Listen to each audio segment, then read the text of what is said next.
Hello. Good morning, Vietnam or world, Minneapolis. Hey, Andy, good to see you here. You are on time. I am only 3 minutes late today, so congratulations. I'm not like pushing it back, way back. You guys remember that cheer from high school or college or something? Push 'em back, way back. It must be football. So, this will probably be relatively brief. I got about an hour. We'll see how it goes. We'll see if people pop in when I open it up, if people want to keep it going, if I want to keep it going. Sometimes I don't like to do that. Man, old times, pre-TLC friends showing up here, randomly finding me on the algorithm, apparently. By the way, how did you find me if this is who I think it is? So, went to this Jordan Peterson meetup last night. It's on We Who Wrestle with God, and apparently this meetup has been going on since, I don't know, it's been going on a while, although they took a little break, so it's been going on since, I think they thought maybe 2018 or something. Yeah, I'm not very active on there. What up, Jeffrey? Chad? Hello. Chad, you gonna start up another stream? Son of a... So it's been going for a while. They took some breaks. So they have a little bit of a community, but it's kind of interesting. It was just interesting to hear other people in Minneapolis, because I've never been to a Jordan Peterson meetup. I don't know. I'm not opposed to meetup stuff, but I've never used that platform very much. Our local Twin Cities estuary, which is on Meetup, and I've gone to one other meetup, and Meetup is an interesting culture because I went to one. It was like for an Enneagram 4 thing. And earlier on in my life, when my kids were younger or before I had kids or whatever, I was always very extroverted and seeking connection, seeking people who see the things that I see for solidarity or connection or whatever. Or it's kind of like that. Is it Lewis who said this? It was either Lewis or Tolkien. I think it was Lewis who said, lovers look face to face and friends look side to side as they're doing something. Or it's also that phenomenon of, oh, you too, like you love this or see this or whatever, cool. And I've just always thought that my whole life because I've been strange. And that's kind of what TLC is about, like it's this motley crew of weirdos. And one of the most common things about TLC, and again, TLC, for those who don't know, I had somebody comment on my last live stream, what is TLC? TLC stands for this little corner of the internet, which is a term that was coined by Sevilla King from the YouTube channel Equality Existence, who works mainly around the ideas of quality, and Robert Persig's Zen and the Art of Motorcycle Maintenance. And she was involved in this community a long time ago, and she just coined that term one day because it was this emergent group of a bunch of people online stemming from the wake of Jordan Peterson, Paul Vanderklay, and then a little bit of Peugeot and Vervaeke. But really, the aspect of what I call the heart of TLC is around Paul Vanderklay, because it centers around the randos, which are these groups of, in a lot of senses, no name people who don't have they don't have any institutional credibility within religious institutions, political institutions, commercial institutions, business institutions. They have no sort of social garb to which, except the algorithm, and they found Paul's videos, and he put out a video. I was trying to explain this last night in my meetup. Paul put out that video of Christian. What was the title of it? Does anybody remember? A Christian pastor's response to Jordan Peterson or something. And then all these people who were pretty much Christian, not although that evolved and changed a little bit, who had some background in Christianity, either actively or they were ex-evangelical, post-evangelical, whatever, started reaching out to Paul and wanting to have conversations with him about why Jordan Peterson was resonant with them. And so PVK, so there's Peugeot, Vervaeke, PVK under Jordan Peterson, and PVK had the randos who started reaching out to him. And then PVK very explicitly over the course of years and talking to all these randos as a staple of his liturgy, his ritual, he would do monologues about Jordan Peterson or whatever interesting things came up into his mind. But then he would also talk to randos. And there was a different set of people who would watch the monologue videos and fewer would watch the randos videos. But the people who really liked the randos videos and who were really communicating and interacting with each other and developing relationships, so they would talk to Paul. And then when Paul became a bottleneck, they started talking to each other. And then this community evolved, which became more about the people than the ideas per se. And again, per se means in and of itself. It does not mean exactly. So it's not that we don't care about ideas, but it's not primarily about ideas, which is why I told Nathan Ormond, who is he in the TLC or is he not? Is this a bounded set or is this a center set? But Nathan Ormond, Digital Gnosis, said, who's now spoken to both Mark, right? And CW. See, like, I'll make references to people that, like, if you're not in the TLC, and depending on how deep you are in the TLC, you won't know who these people are. Mark Parker, CW, talked to Digital Gnosis, but Digital Gnosis was there's all these references of people. So it's not necessarily jargon of language and technical knowledge that differentiates the TLC, although people complain about that. It's about persons and it's about a community. And something that I've learned is all communities have special knowledge. They all have a kind of gnosis because they are involved in rituals and contexts and participation and procedures that get specific language that just naturally happens. And that is a exclusive but also inclusive thing. And that's been a lot of the is it a feature? Is it a bug? And then Alan, I believe in one live stream, Alan with a Y, my friend Alan said that it's a feature because it's the on-ramp. People talk about the on-ramp. How do we get people into TLC and how can we invite them in and be hospitable? Well, I think we are as much as we can be, except that you can't eliminate the pain of having someone enter into participation and get used to it, and you got to just throw them in the deep end and see if they want to swim or if they want to get out of the pool, because there's no way you can't go back. You can't roll the clock back and start at ground zero again and have them emerge with the whole community. It just doesn't work that way. So that's the TLC. The TLC is a person-centric online, but also local community with estuary and that evolution that is about, I would say that is about transformation. That's what I think it's about. It's about becoming true human beings. I think that's what it is. And I suppose, but even within that, definitions are going to vary. You know, there is no monarchical, sacrosanct, magisterial definition from on high that's going to be able to describe the TLC. Chad, what do you say here? Julian did? Oh, in Randos? I should go back and watch that. Yeah, Julian, I think I vaguely remember that Julian spoke to Nathan Ormond because Randos United. So Shoulder Surf is my friend Jeff, who was my first person that I reached out to and connected with through PVK and the TLC.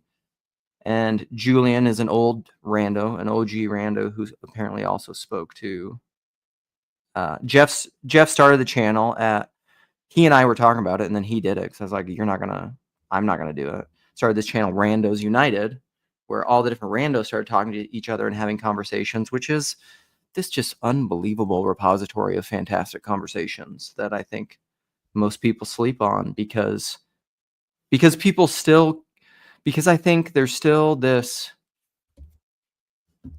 I think the reason that people still sleep on it is because we are still emerging this spirit that is more, that prioritizes within their hierarchy persons more than information. And that's true personalist knowing. That's true personalist knowledge, is when your knowing is as you are known. That's the 1 Corinthians 8 kind of knowing.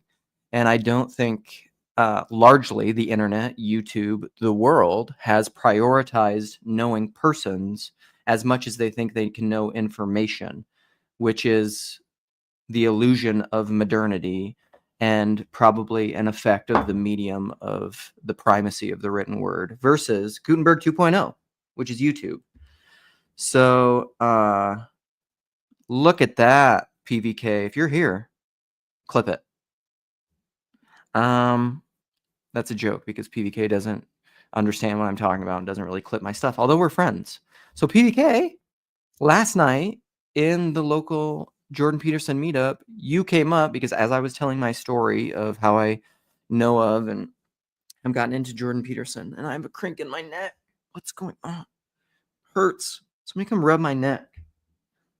My local friend who apparently likes to give massages, who went to the meetup with me last night. Gents, I'll shout you out. Gents, is that okay? I'm sure you won't care. He apparently likes to give massages, and I could use one right now.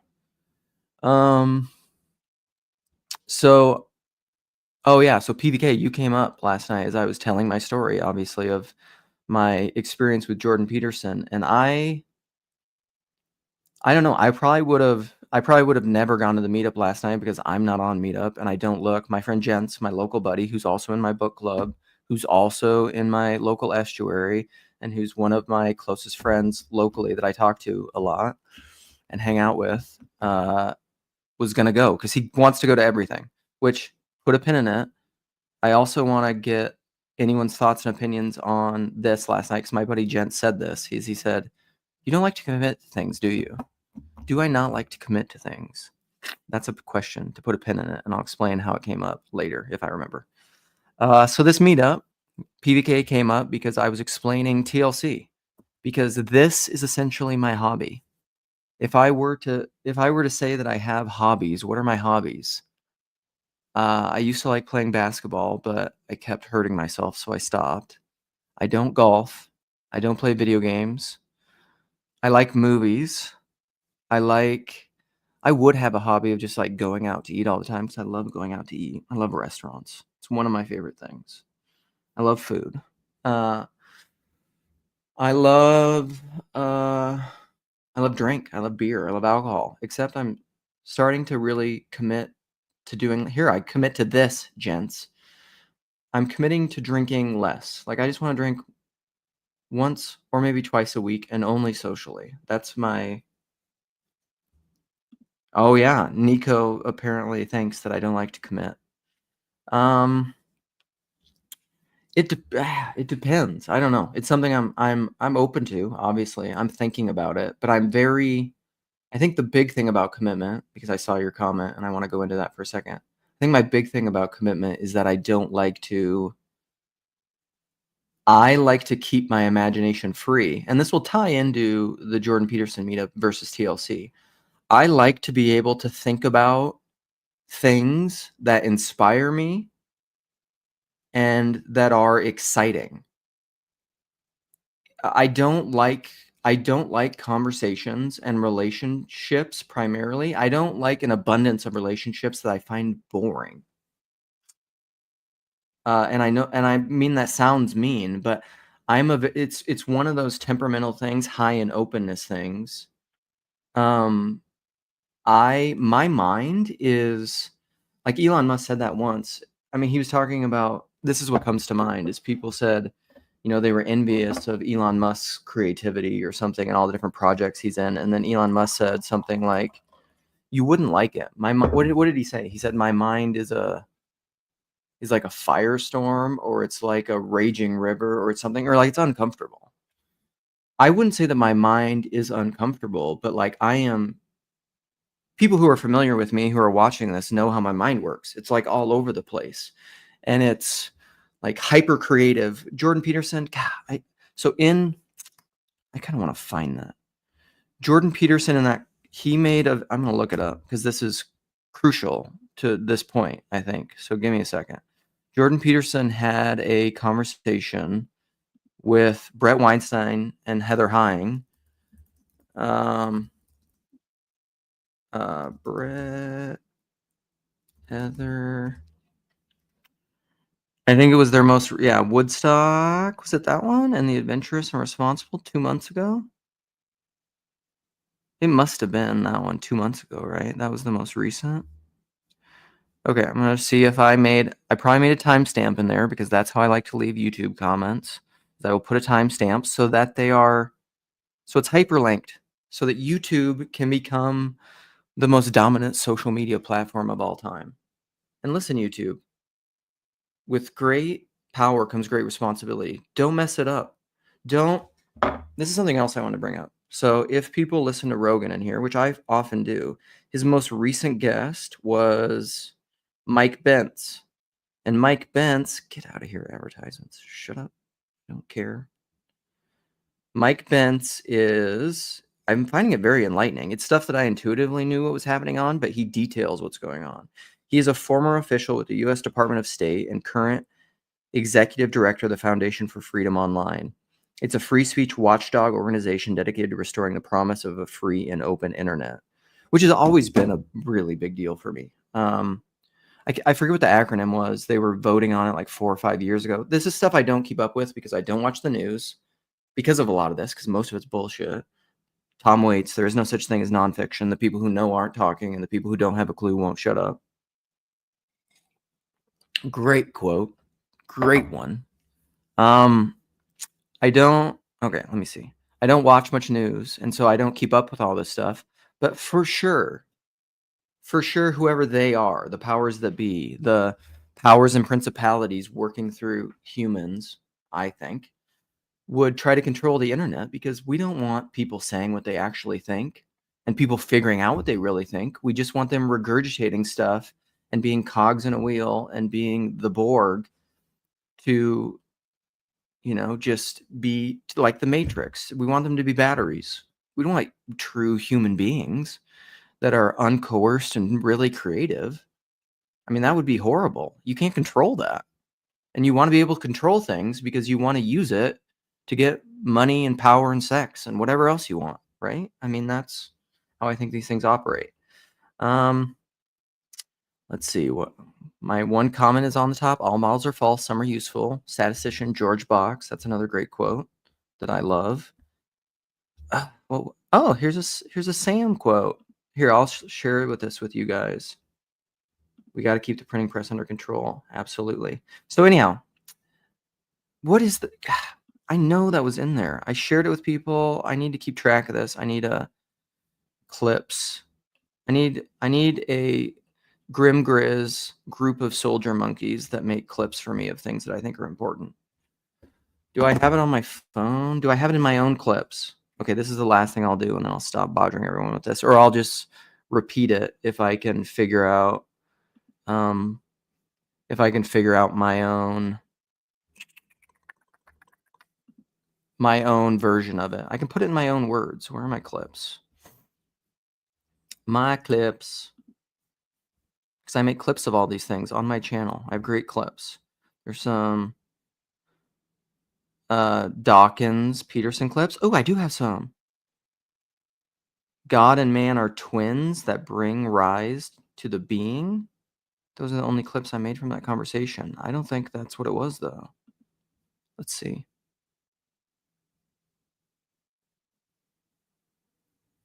My internet. Listen, PPK, I have...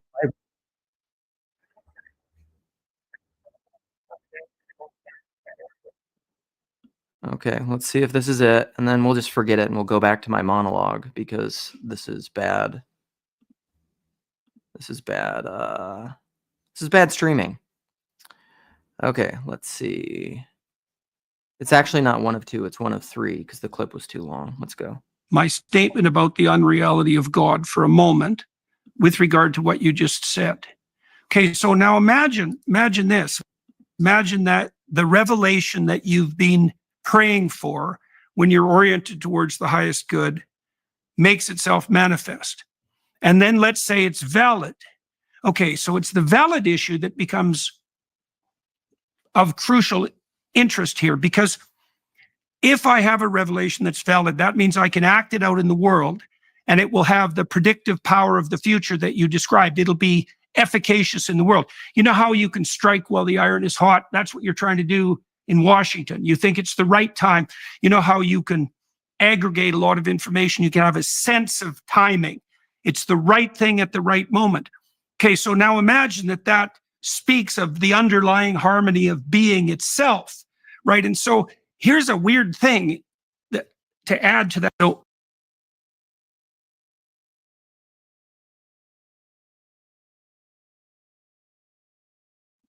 I'm muted. Sorry. That was a good clip. It's not what I was going to talk about, so I'm gonna cancel that and go back and just try to.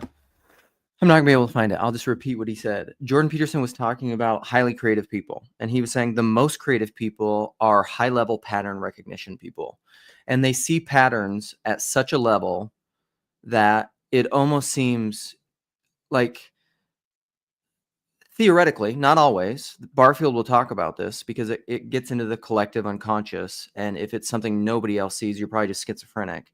But very high-level pattern recognition people see connections with things that other people will not and probably cannot see, which is why it's at the point in the conversation. This is the point. I remember the point is they were talking about bricklayer science.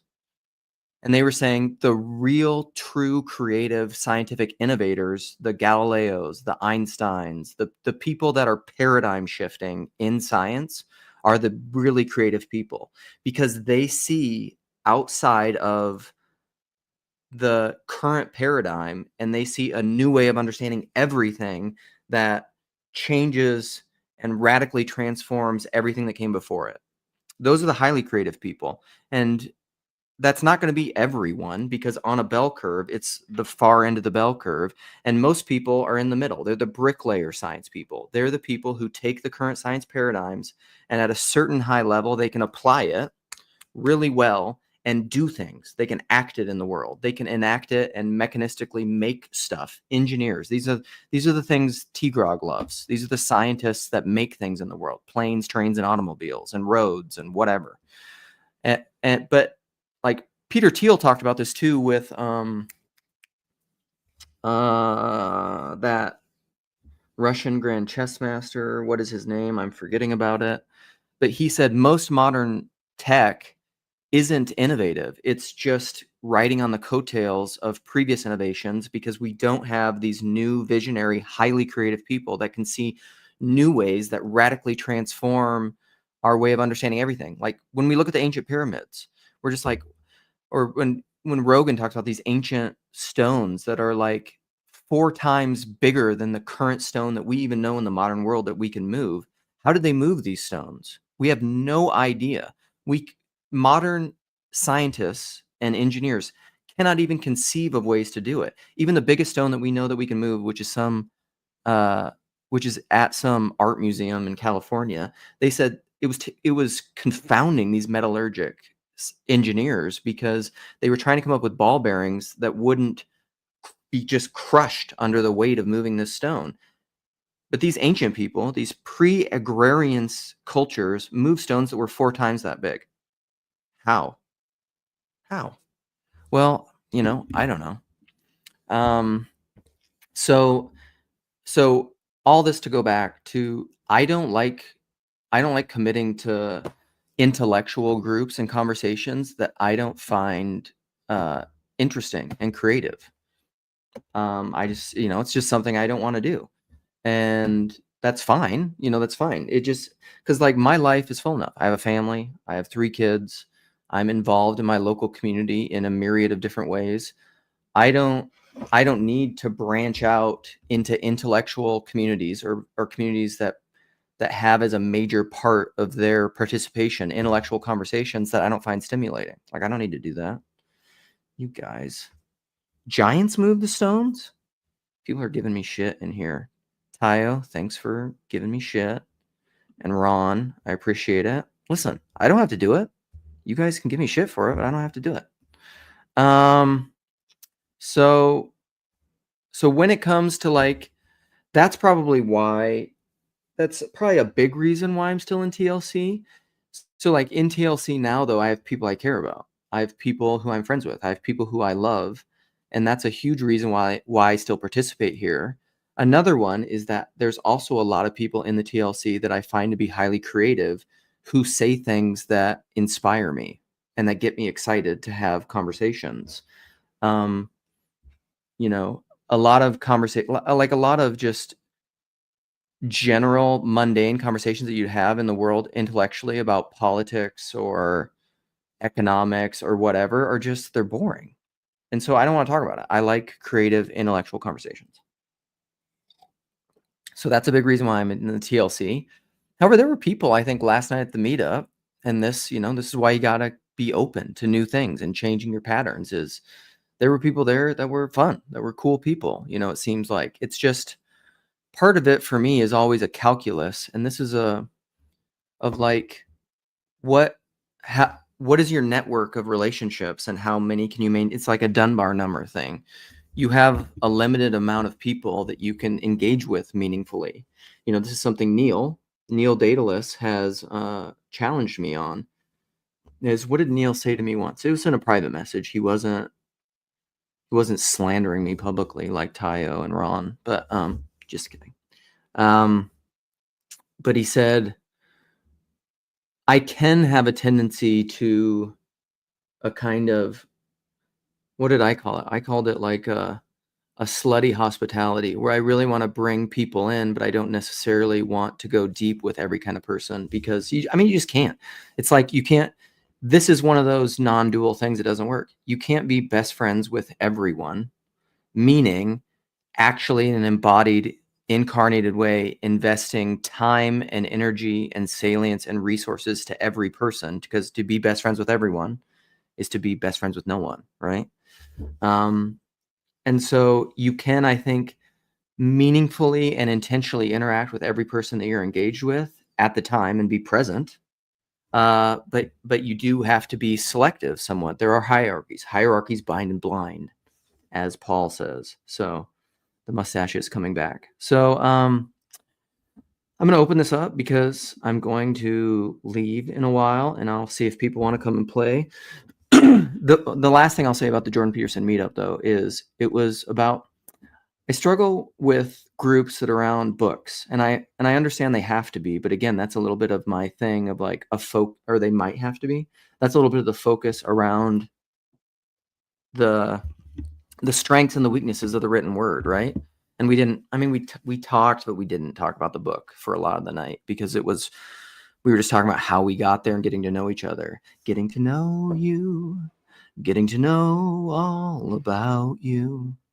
That's some musical, isn't it?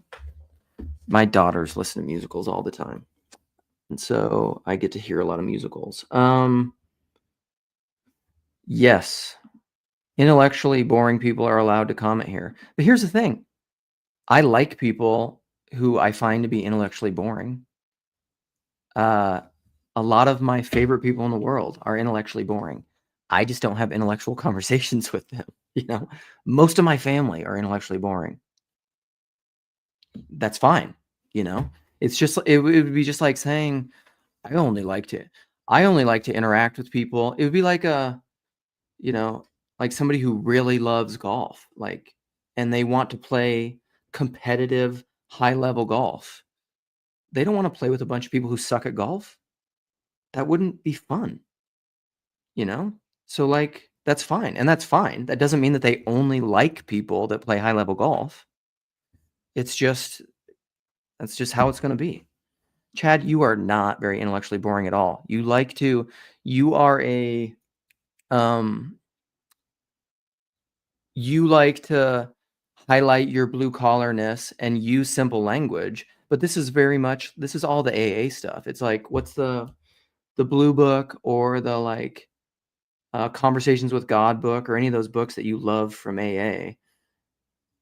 Those are high level intellectual books. They just don't use highfalutin language. And that's probably the best. It's probably the best to talk about high level ideas in simple terms. which is probably what the real geniuses do. So,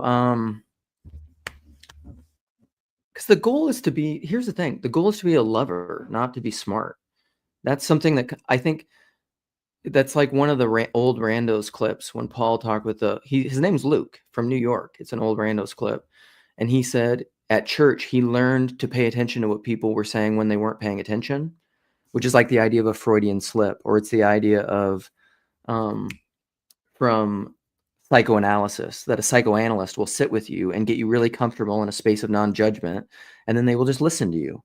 And then you can heal yourself because they will pay attention to what you say when you're not paying attention, because you know the answers. You just don't know that you know, because we suppress the truth and unrighteousness because of fear and pain.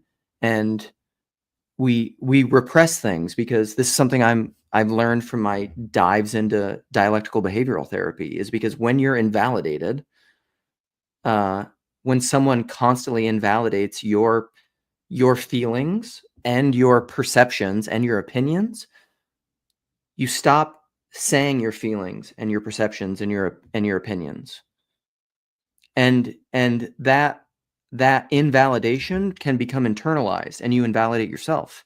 And you can get to the point where you don't even know what you think. So then, like St. Paul, you say, why, oh, wretched man that I am, why do I do the things that I don't want to do, and the things that I want to do, I can't ever do? Romans 7.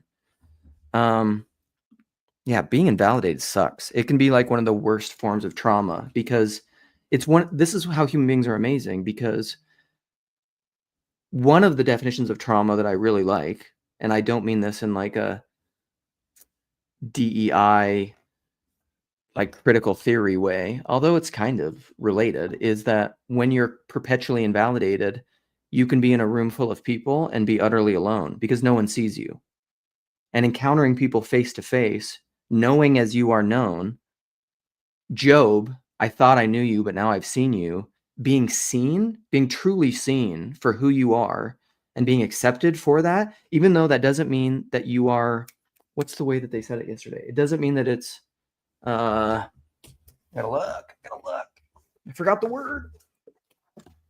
This is important.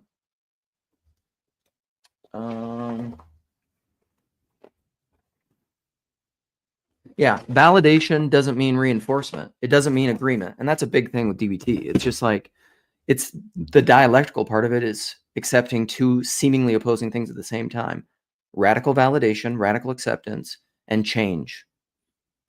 Like, you can radically validate someone and what they are feeling and thinking, and that doesn't mean agreement. It doesn't mean reinforcing behavior. I don't know. Validation is huge. It's a really big deal to me, because I was someone who I was and am someone who's been I don't know, clinically consistently invalidated my whole life. That's another reason I love TLC, is I get some validation here, and that has positives and negatives to it. It can be, you can get positive and negative feedback loops, with that. Is that the only reason I like it? No. And that's where the disagreement comes in. Like, can you be okay with people who disagree? That's probably like the most disagreeable people in the corner. They need to learn how to validate people, I would say, while disagreeing with them. You can validate someone while disagreeing with them. Yeah. And Mark, this is a good point. Mark, you understand a lot of this stuff, I think. You'd be great to have a conversation with about this. Invalidation is what we open ourselves up to in YouTube. True. However, I think in the TLC, and a lot of my best friends in the TLC, I think, are capable of doing this. Like, I'll bring up my friend Sam, he's not a Trinitarian. Sam and I have had many, and continue to have many, or Trip in this group. We have a signal group with us three and Sarah. Sam and I constantly and continually, and probably will continue to disagree about the doctrine of the Trinity. So we don't have ideological, confessional, relational relationships about doctrine, our doctrine of God. But I think we consistently validate each other, and we're friends. It is possible to validate someone who you disagree with, and I think you should. Sorry, I haven't dropped a link. Tayo, this is probably something you want to talk about too. So whatever, yeah, I'll open it up and stop riffing on my own and look at comments, and then people can come in and play and talk. How about that? Because I'm going to stop at in a half hour. Yeah, I'm going to stop in a half hour. So there. Let's see. Let's look at some comments. Where does the love of intellect cross over into the Luciferian trap? Chris, tell me what the Luciferian trap is. I don't know that I could define that. What up, Chad, the girl? What's up, dude? Get that camera right, buddy. Yeah. Okay, I was in a bathroom. Yay. Well, at least you're working in the bathroom and not doing other things. Show us your work. Can you see There it? it is. I do. I see your little cubby. Looks nice. Thank you. Yeah, I'm about to wrap up. Nice. Tayo's gonna come. Tayo, I'm so nervous. You're gonna come in here and just. I saw your face, so I'll let you. You can add yourself, right? Yep, Yeah, yes, there you you go. can. I'm so nervous. You're gonna come in and just. See, Tayo's another one. Tayo often vehemently disagrees with me about things and gives me pushback, and I love Tayo, and I think he's great at holding conversations. One of the best. I love you too. Tayo pulls that on everybody. That's his move. That's his superpower. Okay, I gotta go get headphones because my speakers are so bad. I'm actually gonna get a new computer, but my speakers are so bad I can't even understand you, Chad. So I gotta get headphones. Oh, it might be just me, actually. No, I can hear you fine. Okay, good to see you, Tayo. So, I have to say something before I go. All I can say is this: all contracts are signed for the speakers for Midwestuary 2025 in August of 2025.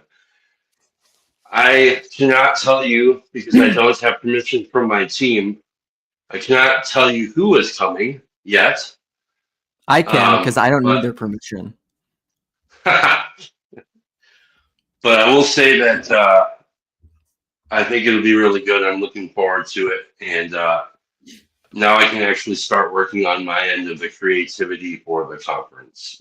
Because you know who I can say is going to be there, though, Chad, who in very much apropos to this whole conversation and about the person-centric thing of TLC versus the academic intellectual hierarchy people who are the speakers, by the way. You're going to be there. I'm going to be there, God willing. Tayo, are you going to be there, dude? God willing. Yes. I'm gonna crush you with my strongest hug. I look forward to it. Great. Yeah. So that is a great plug. Oh, it's snowing. Look, it's snowing in Minneapolis. I can give you a hint. Plug. Huh? I can give you a hint. Okay. Just for fun. I've talked to everyone publicly except two of them. So. Ooh, that's so funny. But I have talked to all of them except one of them. Yeah. So. Good luck solving that part. Yeah. Just so you know, it's Kendrick Lamar. He's coming. So. and Drake is coming, and they're gonna cage fight. Oh. Drake will be in jail by then, bro. Really? Luke, I have no idea. I did come for soft pushback, hopefully while still validating you. Oh. And also, I think genuinely the reason you're the person I give the most pushback to on live stream is because you're the person I probably agree the most with, and it has to do with exactly what you were saying. There's a usefulness that comes from the validation that the Black Mirror offers. It's very easy for the Black Mirror, the algorithm, to present you with validation Mm-hmm. of things that you like, things that it's figured out that you would watch, so that you can be on YouTube for longer. That seems to be a feature, not a bug. The validation piece of being on YouTube. Yet, I think there is a sense in which temperament plays a role in it. Like, not everyone is as uh, needy for validation. Might sounds too crude, but not everyone is operates from that mode. Some Totally. some very much operate from let's argue and shout and scream at each other, and then walk away and go grab a pint after. No, we don't. Exactly. Actually, that's funny because I said grab a pint and child alcoholic said no, we don't. That's brilliant. Someone should clip that. Yeah, for sure. No, I agree with that. Like, it's part of my thing with hospitality, though, is like this is something that I think highly disagreeable people who don't like to validate and then don't need to, and they don't have the felt need of validation because they're not as sensitive or whatever. That's fine, and they can be like that, but I would say, I would encourage them. I want to validate their experience of that, but I would encourage them to say, not everybody is like you, and there are other people who need validation, and there are certain people of certain kinds of temperaments who will not participate in spaces where people who essentially never validate are preeminent. You know what I mean? So Yes, you're gonna create I think you're gonna silo your community if that's not tempered. yes, and I think we're always negotiating that in TLC. But there's a part of my a lot of people's pushback to the selling the grill country side of TLC. The grill country side is the validation side. It's the part of TLC where Sherry has loves everyone enough for everyone else's. It's like she's got such a big art and it's just pure. And yours as well. It's you, Sherry. I think Nate might be the most disagreeable of the four horsemen of girl. Well, Nate, like it's a oh God, I want to get this little chart that I have here. But see what's funny about that, Tayo, I don't know. I guess it's perception because like even in Grail country, I I think yeah, a lot of people in Grail country are good at validating somewhat. But it's funny to me how people like even the criticism that I get is that I'm more of a team winsome, team kumbaya, whatever. But I'm like 0 percentile politeness. I have no problem disagreeing with people. That's what's funny to me. Is like very often I adamantly disagree with people. I'm doing it right now. Like I'm pointing out a disagreement with people that don't validate. Yes, but you also police the way in which you disagree because of because you would rather be validated while still being critiqued. And to some people, that there's a I also would prefer that's my mode as well most of the time. But in certain time, if it gets too kumbaya and we're all just yes and then while still disagreeing, it's it can leave room for people thinking that they are agreeing when in reality that they're not agreeing because there's too much emphasis on validating first before. I really like CW's Lace. I know he said it's not his, but I got it from him. Listen, affirm, critique, enrich in that Yeah, order. that is really good. Let's here. I want to write it out.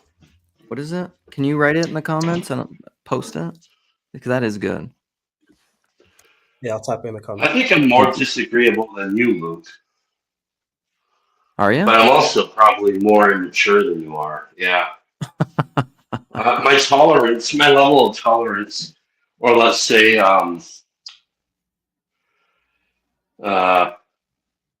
active tolerance is really bad. Like I don't have a lot of elasticity for BS or what I perceive to be BS. True. Yes, absolutely. But that's like I think I don't know.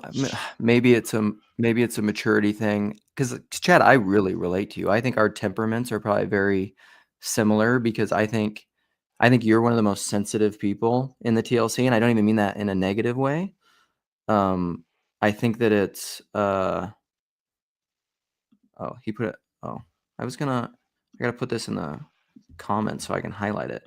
So I just think you're sensitive in that you are. I think, to be blessed is to be cursed as well. To quote my boy Eve Barsley, Clem Snide, and everything is a gift if you receive it as a gift. To be highly sensitive is to just be very attuned to what I would say is communion as being. When there's a lack of connection and a lack of communion, it feels like you're gonna die. That's how it feels for me. I fucking hate it. I hate it. And but it's necessary because here's the thing, because our boy Jason is in the comments.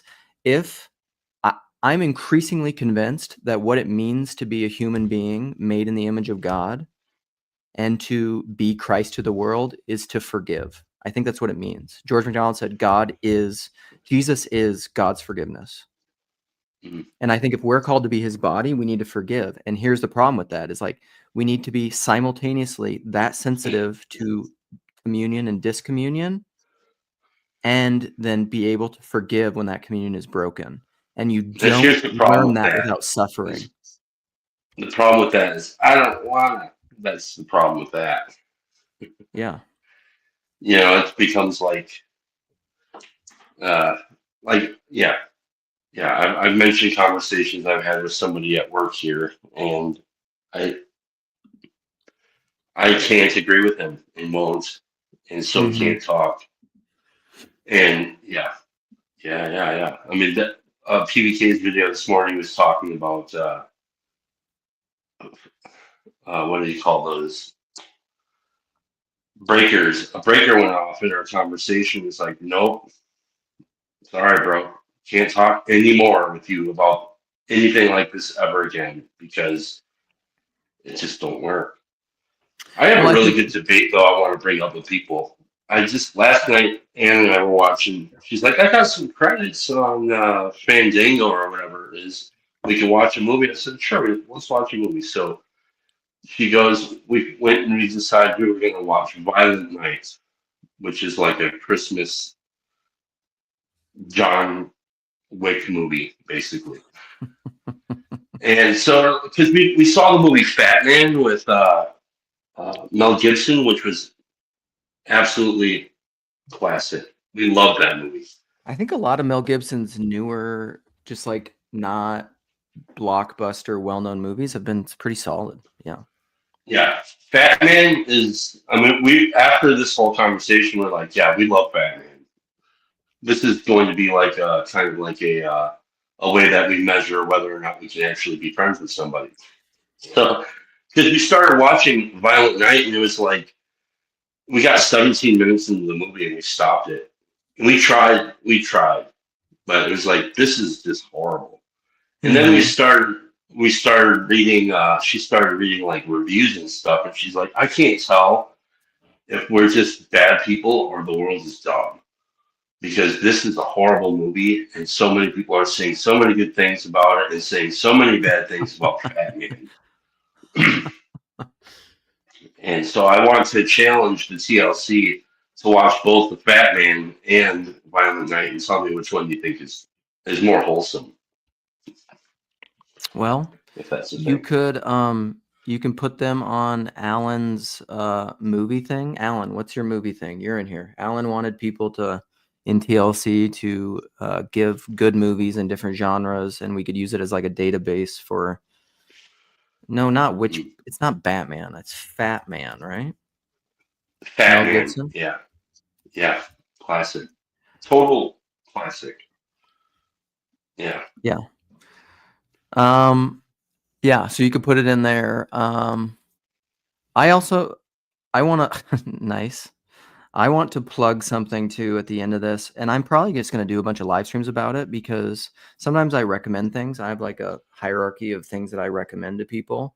I'll be like, I'll share a lot of things, but then there's certain things that I share with like everyone that I share things with. The third conversation on the podcast is called The Plunge. and it's a conversation between the guy who runs the plunge and Jordan Daniel Wood and Dr. Chris Green. Well, doctor, they're both doctors, and Chris Green on Lilith is so good that I'm just going to keep talking about it, and I'm probably just going to do like PVK like commentary live streams on it until people watch it. It's that good. And I, Excellent. you know, whatever. Don't watch it if you don't want to. Don't watch me then, because that's what I'm going to be talking about. I think actually, I think the dudes that wrote the Sleep Tokens, Take Me Back to Eden, must have been influenced by, I think it's Fantasties, George McDonald, with Fantasties and Lilith, because I was like listening to it, I'm like, this sounds like so much like, but maybe it's just like relevance realization, right? You kind of map what you see onto what you're looking at sometimes. Well, like you said, a lot of it, what you see and hear depends upon the kind of person you are and where you're standing. Oh man, that's a good one. Mm-hmm. So these are Alan's. This is the way to do his movie thing. So if you come back to the live stream, you can look at the live comments and you can see the way that you're doing this. Hey Chad, my kids are gonna leave for school, so I'm gonna talk to them. You talk. No, you talk for a while. You take over. Well, I have to get going myself because, well, I'm done working and I have to load my van and take some pictures of this job, and then yeah, your mic is on, Luke. Just to let you know. Well, here I can tell you this. I'll tell you to talk about the Midwestuary. Paul Vanderklay will be there, as far as I know. Cale Zeldin will be there, as far as I know.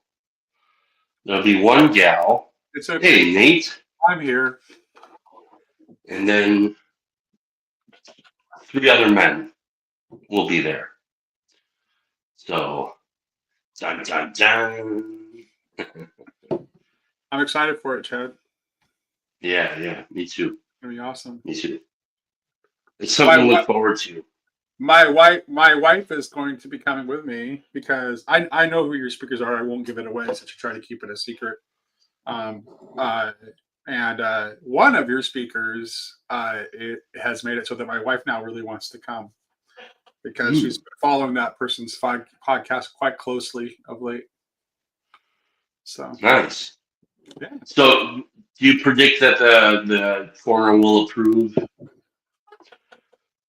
But the what? The coroner itself will approve of the lineup.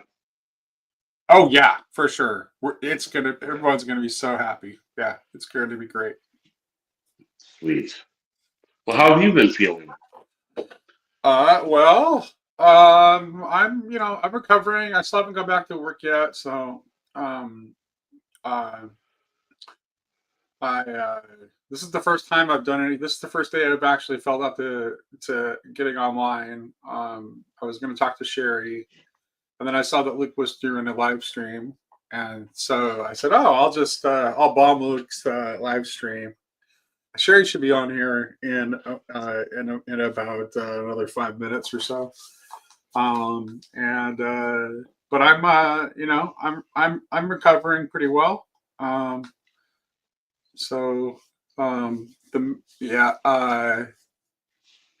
Managing my kidney function is going to be the main challenge because I had kidney disease already as an underlying condition prior to the cancer diagnosis. So now I only have one kidney to work with. So that's going to be the challenge. I'll work that out with my nephrologist, and we'll see how it goes. Maybe if I can, I'll give you one of mine. Well, they did say, Chad, that if I'm cancer free for a year, that they did say that I would be a good candidate for a transplant. Okay. So when and if that becomes a thing, I'll make sure to let everybody know that. So what's going on? But at the moment, we're just kind of managing to see how it goes. Sweet. I've kind of always wanted to give one away if I could, but only like not like in a super active way. Like I haven't actually sought out where to give it away, Right. but like I saw, like I've heard stories and I thought, oh, that would be an interesting thing to donate. Would be a kid. That's actually one of the markers that they use for genuine altruism. I tried altruism once, but it didn't do anything for me.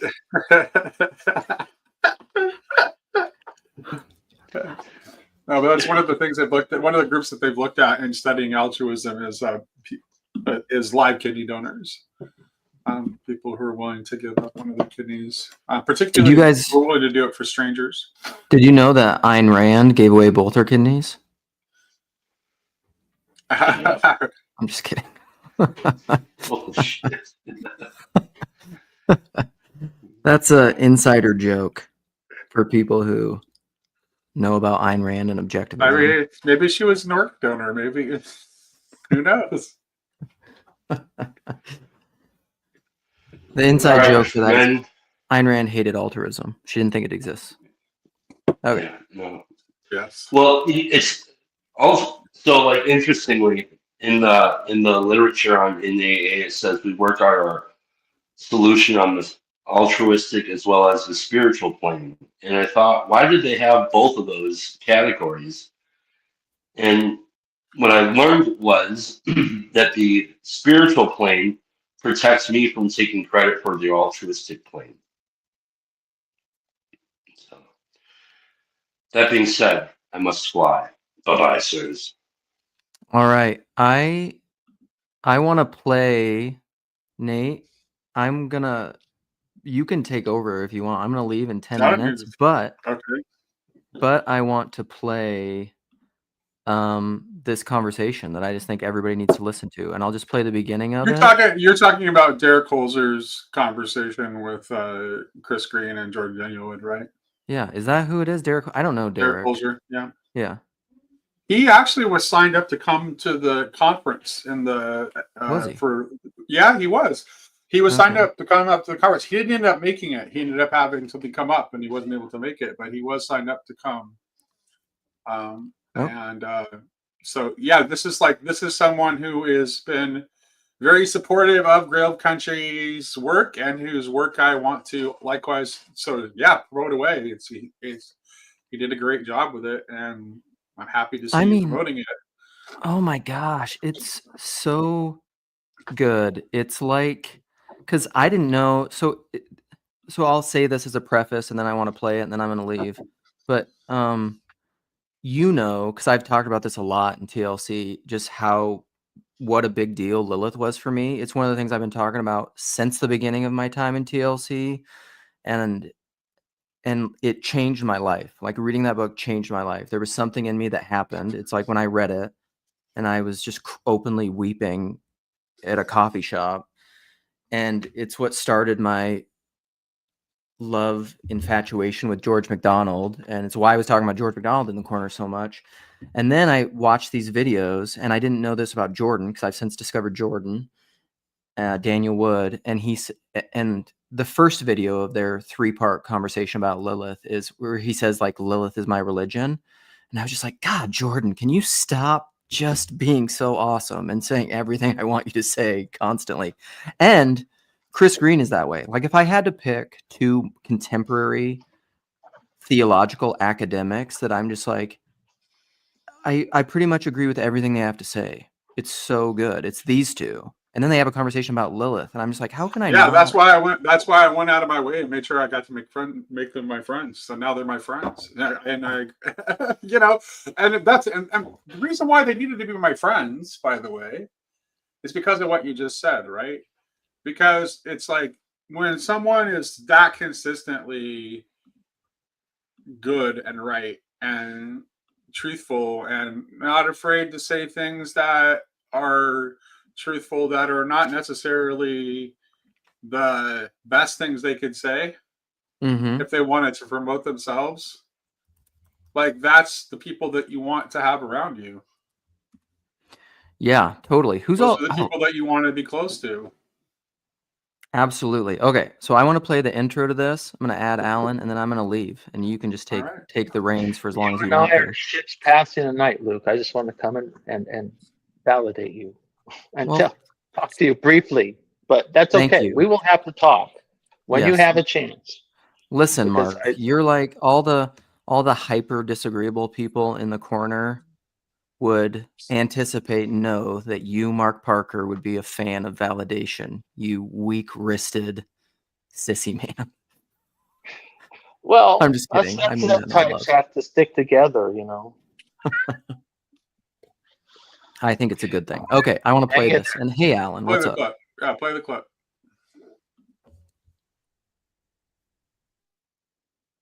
This point of the annihilation not being the end of evil. I mean, one, I realized, reading that all those years ago for the first time, that this is what it means, not just to take God seriously, but to take evil seriously. Most of what we say, not just about ethics, but about eschatology, accepts that finally evil is undefeatable, right? That you have to admit it is an equal opposite power to God. And what McDonald is saying, and I think he's recognizing it, of course, in the scriptures and in the fathers, but what McDonald is saying is absolutely not. And that's a way of capitulating to evil. Mhm. Like when you give it that kind of power, you are praising it. Like you are saying of it what should only be said of God, right? And so much of what we've said about sin, in fact, to be a little cheeky about it, nothing is more sinful than what we've said about sin and try to do about it. Because what we're doing when we're moralistic, right? When we are using the threat of hell to try to form people toward what we're calling holiness, we're not taking God or sin nearly seriously enough. And we are ironically, tragically praising it, giving it praise that belongs only to the Lord. And I think what McDonald is calling us to is a praise of God as the only one who's infinite and endless and creative and good and powerful, right? And that he has the power to bring about our cooperation without coercion or violence, right? So in all of our relationships, there is a difference we cannot overcome between being and becoming, and between the cooperation and the enforcement of will. So if I force my will on you, you're not truly cooperating, right? Your cooperation is not genuine. I can bring about your kind of cooperation with me, but it's not truly cooperation if you're not able to choose it freely. And for us, those things they're unbridgeable. But for God, of course, being and becoming are one. And God doing God's will in me and me willing what I will are also one in God. This is why the culminating fruit of the Spirit is self-control. All right. So that's the thing. And then I'll just plug as a final personalist. Stop it. Stop it. I stopped sharing. It was still playing for me. Okay. I want to plug as a personalist thing before I leave. Cal, they talk about this in this podcast, that something Cal has often said to me in our universalist conversations is there's like, it seems to me there's three positions you can take. That either God desires that all men be saved and he can't do it, or he doesn't desire that all men are saved and he can do it, or that he desires that all men are saved and he can do it. Like, it seems like those are the three options that you have. And I think the third is by far the best. So I'll leave you with that. Hey, Sherry. Hey, Alan. Next time I'll talk to you more.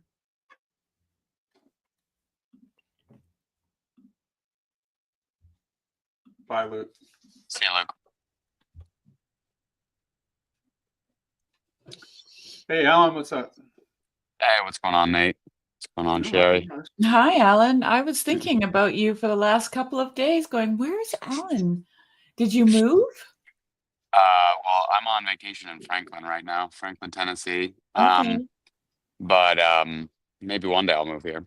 But I've just been very busy with work. I've when your work days go from like 6 hours to 9 hours, it really squeezes out. So I'm doing my best. You know, you're finding out where you guys are in the value hierarchy, okay? But now just doing my best to reorder now because I'm managing someone at work now, and you know, a lot of other responsibilities that come with a new job, but it's good. It's a new, you know, all that. Don't want to get too into the weeds, but I just wanted to. Oh, thanks, Chris Young. Appreciate it. Yeah. So yeah, I just wanted to jump back in the mix because I've been MIA for a little bit. Yeah, I'm glad to see you.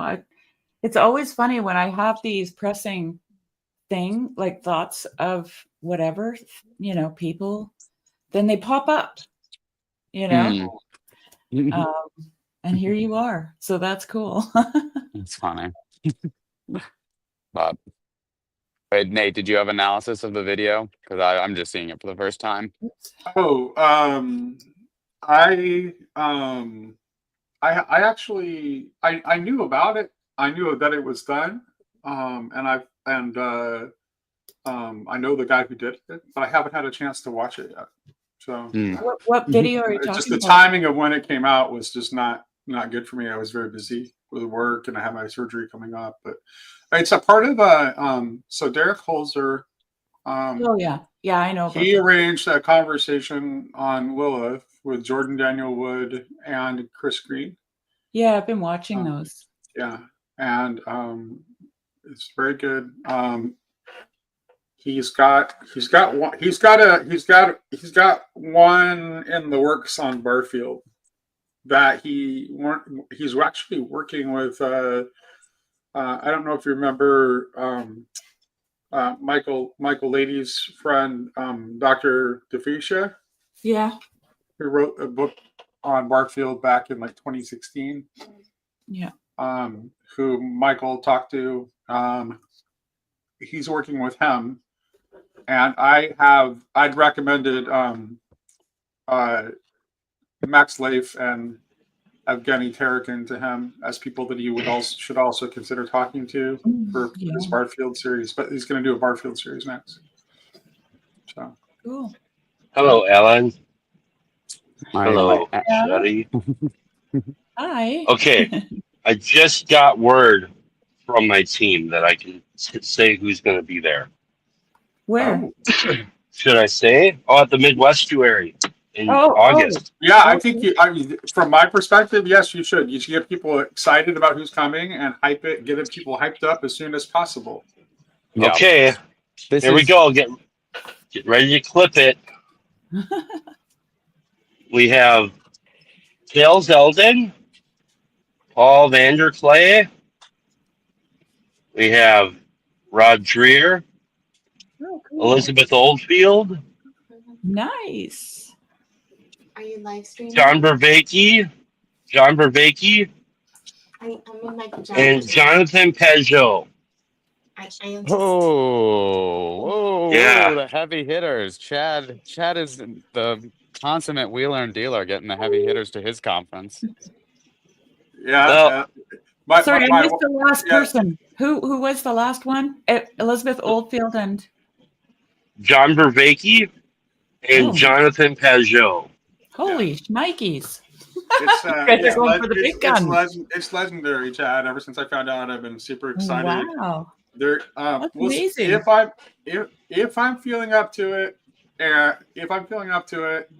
we can figure out to make it work, I did have a little bit of conversation with Sam about the possibility of me doing barbecue again at some point during the Chicago conference, because I found that it's actually not super expensive to rent like 500-gallon commercial smoker in the Chicago area. So I wouldn't have to bring a smoker with me. I could just rent one there. And yeah, that sounds great. And we'll have to figure that out because we want to do paintball on Thursday night. Thursday, so maybe Thursday evening we can do something like that. I'm not sure. I know we're talking. We're still putting together the details of the actual event and how the festival will all play out. There's a lot in the works, It will be August 22nd. I'm sorry. August 23rd and the 24th of 2025 in Elmhurst, Illinois, which is a suburb of Chicago. And so we don't have ticket prices yet. We're still putting all that together. Yeah. The capacity will probably be large. It's going to be huge. It's going to be the greatest, largest conference festival. But no, it will be. It will be. It definitely will be It will be. I'm fully confident that it's going to be our biggest conference yet. I think. Well, it is in Chicago. Yeah. Right. Yeah, and definitely. I think. Well, I think you can check. I think when you first started talking about it. I think that you told Van Donk about it. And my reaction right away is that we got Chicago. We need to make a big deal of because it's centrally located, and it's so easy to get to. For everyone, this is one that we want to put a lot of energy in and go big, go big or go home for Chicago. For sure, it's 20 minutes from O'Hare. It's 20 minutes from paintball. It's 20 minutes from campgrounds. I mean. Nice. It's about an hour plus some change for me, so I'm looking forward to it. And I really want to. And because it's a central hub, it's a cheap flight for almost everybody too. So plane tickets are going to be cheaper than normal to fly to Chicago. Yeah, and I really want to thank everybody who's helping put that together. We could not have done it. Neil and I could not have done it without the help of Vander Clay, Tiedemann, Moises. Sam, Mo, Dan, and so these guys and Kale too has helped out tremendously. So I'm looking forward to hearing everybody. And the conference is called Fellowship of the Spirit, and so it should be an interesting topic, and we'll see what happens. Oh, that's amazing. That's a great topic. Great topic. Love it. Yeah. Really. Yeah, me too. Okay. Now I have to go to my next job and I'll probably lose you. So I must drive. But thank you all. Much love. Thanks, all right, Chad. thank you. God bless. Bye-bye. Alan's back. Sorry. I've been you got a date with Chris, I see. I know. I'm trying to get a date. He's a tough guy to get his attention. He's like, maybe not. It's a little bit of a tease, honestly. You know? We have the teaser for the conference, and then I got Chris Young to tease. But that's awesome. Are you guys both going to be there? We'll see. We'll see what it means for me. Yeah, I mean, if I'm able, I'll be there. And actually, we'll be and Slack will be there. Slack is actually he's a native Chicagoan. So he's looking forward for the chance to go to the homeland and eat the traditional food of his people. and my son Kenneth is gonna come, and my wife is gonna come because she's been listening to Elizabeth Oldfield's podcast like a lot since I introduced her to it.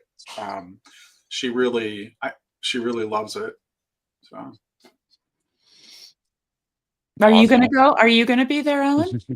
Yeah, should be really easy. I mean, New York to Chicago is really cheap, probably like a $200 round trip flight. Yeah, I just need to get on ahead of everything. I've just been so busy. So, but that's super exciting. You know, when it was only my friends who were going to be there, I was like iffy. But now that it's smart, super smart, celebrities, then I don't care about the friendships. I'm in the corner for the celebrity engagement. Well, then you're in the right place. Yeah, exactly. And it's all about who you know, not what you know. Paul Vander Clay has it all wrong. I'm like, I'm the opposite. I don't want to have I want mine to be an upside down pyramid. I want to only care about the relationships that are at the tippy top, and then put no effort into the bottom relationships. Yeah. Jan But God and Nate are just drinking out of the same cup right now. Cheers, Nate.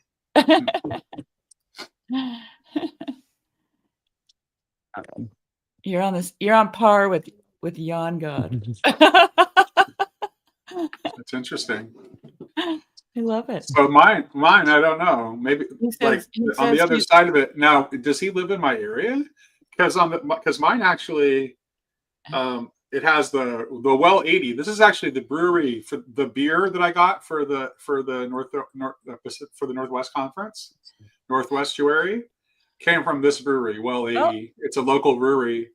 So it's they have coffee mugs. So he's going to show you his mug. Okay. Let's make sure it's just a mug now, Jan God.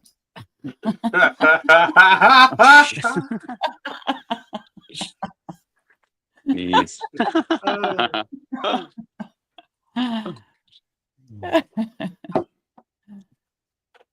Oh. So what do you love about Tennessee, Alan? Yeah, I mean, just New York City is not an easy place to. Here's my boring monologue. Everybody, buckle up. No, just New York City is. It's great in terms of access and to like jobs and events and stuff. There's a lot of stuff, but making the like dedicated choice to be like, yeah, from ages 22, after college to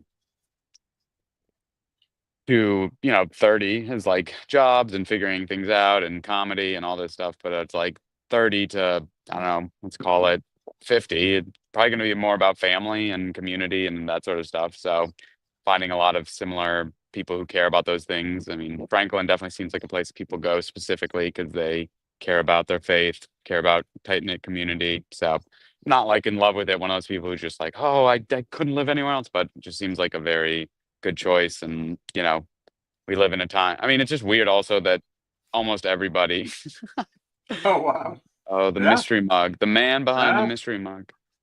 Jan God. Wow. That mug. Oh, what a guy. That's funny. Yeah. Thank you, Jan God. So is that the same mug? It's very similar. Yeah, amazing. The coloration, everything. Came from the same kiln. Well, possibly. he did say spiritually. Whoops, where is it? Spiritually speaking, you're drinking from the same mug.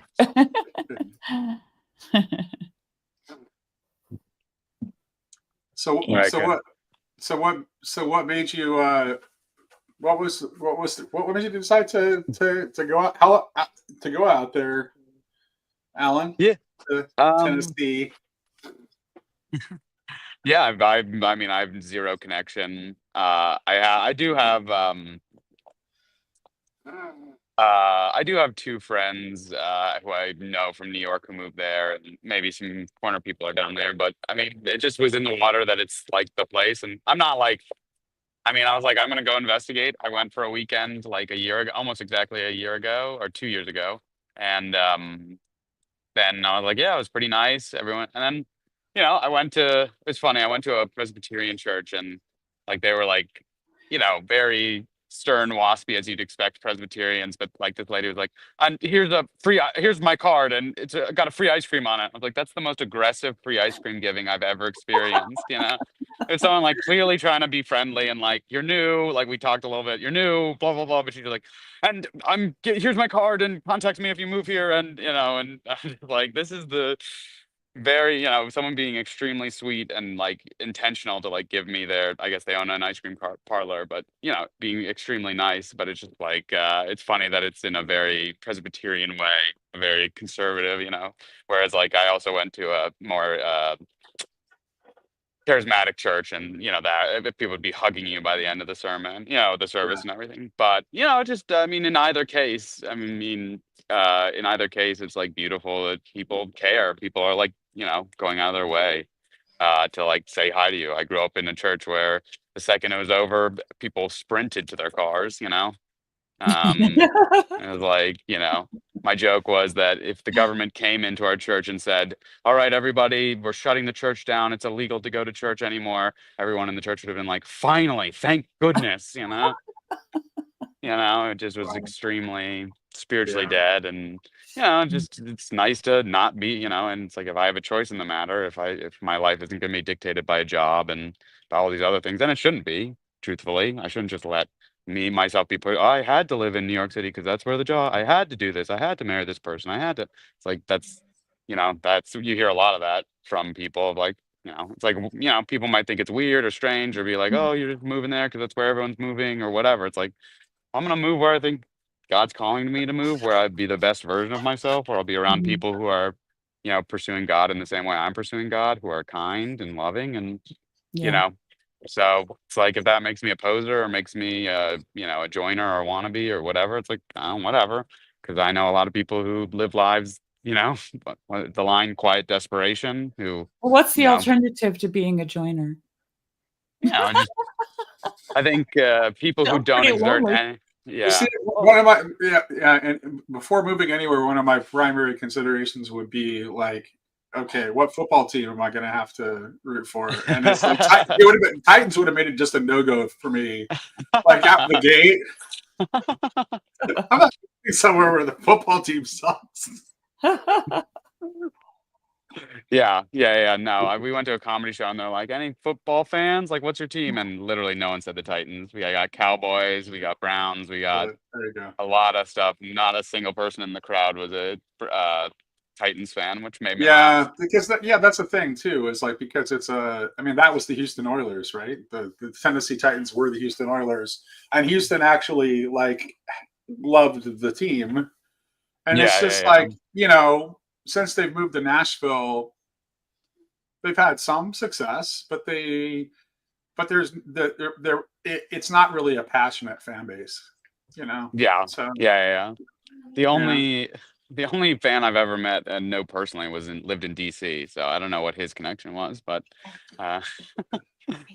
yeah, few and far between. But yeah, I mean, I think just to comment on the joiners thing, I think people like the idea that they don't exert any agency in their lives, and that always gives them an out to say, well, I didn't author this, or I didn't choose this, or because if you say, I commit to this, I do this, I will be part of the group, I will do this duty, then you're culpable. Like people can say like, well, you're mad that you had to wake up early to, take the early shift at work, but a week ago you agreed to take my early shift. Like, how can you be mad about it? It's like you're writing, but if you say like, well, my job forced me to move here, or this relationship forced me to do this, or my parents forced me to. It takes you can suddenly say like, well, I never chose my life, and even if you have a horrible life, the compensation that you get is that you can always just say like, well, nothing worked out for me, nothing external to me made my life, worked out. It's like that's not how it's supposed to work. The external things aren't what's important, like what make your life good. right. It's the choices that you make in the authorship. So there is a convenience, and you do see it. I mean,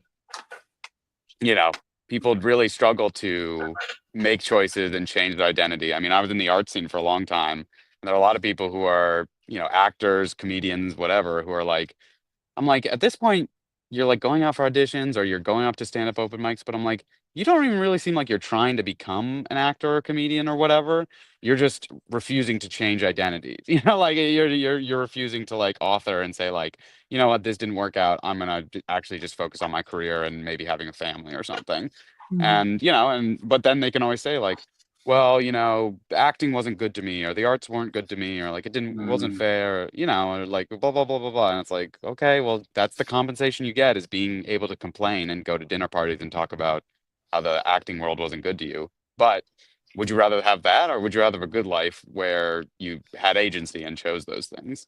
And there's danger in that, because people say like, whatever they're gonna say of like, oh, well, they're that type of person, or they chose this, or I would never do that. And it's like, okay, well, that's the price of being the man in the arena, of being the doer and the chooser. It's always about choices. Well, I think it's great that you decided to, take a risk and go to a new place. I mean, and you're at a time and a place in life where it's possible for you to do that. And it's better to do that than not to do it and regret it later, right? Yeah, and you may figure. I mean, you may end up deciding at some point that you want to move back to New York or whatever, but you'll still be better off to having at least made the choice to give it a try. Yeah. So I think it's only good. It's only good, regardless of that ultimate outcome or where you end up. It was a good thing to do.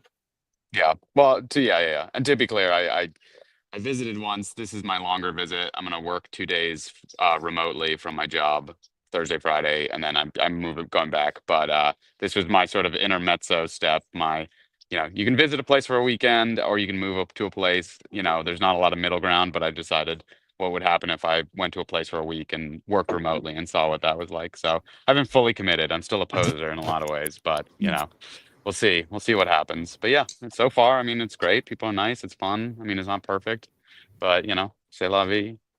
All right. Alan, I want to comment on what you were saying before. I started doing this thing where I will say I accept when things are happening, where like a lot of people would make the comment that life is like forced upon me. I will just say I accept, and people are like, what the hell do you mean by that? And I'm like, oh no. I mean, I am recognizing that I've actually chose this, and that I'm not pretending it's just like happening around me, but I fully accept it. Yeah. Well, but you can also think of life as like a negotiation. It's just that life often has life doesn't have the same obligation to observe like your consent or desire for something. It's like it can just force something. And like this is how the it's not quite a negotiation because life can force you into things. But taking that attitude of, okay, I'm just treating it like this is the way I've negotiated the situation, and I'm going to accept this circumstance. Probably a really good psychological move to to embrace the situation, and say I'm gonna make what's best out of this. And that of course gives you your agency back to actually make choices, because once you that's why I think a lot of people, when you freshman year of college, a lot of people just were so stressed out they refused to do anything, because even to go to a party or to meet someone would be like, oh, well, I accept the circumstances, or I'm okay with what's happening. And so to lay in your bed and not talk to anybody was sort of a form of protest of being like, well, I don't accept these circumstances. In a rather controversial mood, and maybe makes the point very dramatically, when Paul in the New Testament speaks of slaves working as though they're working for God and not for their earthly master, being like, you are stuck in this situation, but you can redeem this work. Like you can make this work as though it's for something bigger, as though you're part of something, even though you're forced into it. Yeah. And of course, I mean, your analogy of talking about the Bible is probably only slightly better than my random metaphor about college. But sorry, Jerry, to cut you off. And of course, that's the only move that you have. It's like it gives you your agency back. It's like it gives you your life back to like be like, okay, I can't control the weather, I can't control all these things, and if you deny that, you're just not living in reality. Sorry, Sherry, continue. I don't remember what I was going to say. It's okay. Sherry, I know. I wanted to tell you go ahead. I just wanted to say that all this acceptance and thing that you're talking about here, for me, it's gratitude, because it's a realization that life is a gift, right? Even the things that are difficult. So you can only accept a gift or reject a gift, right?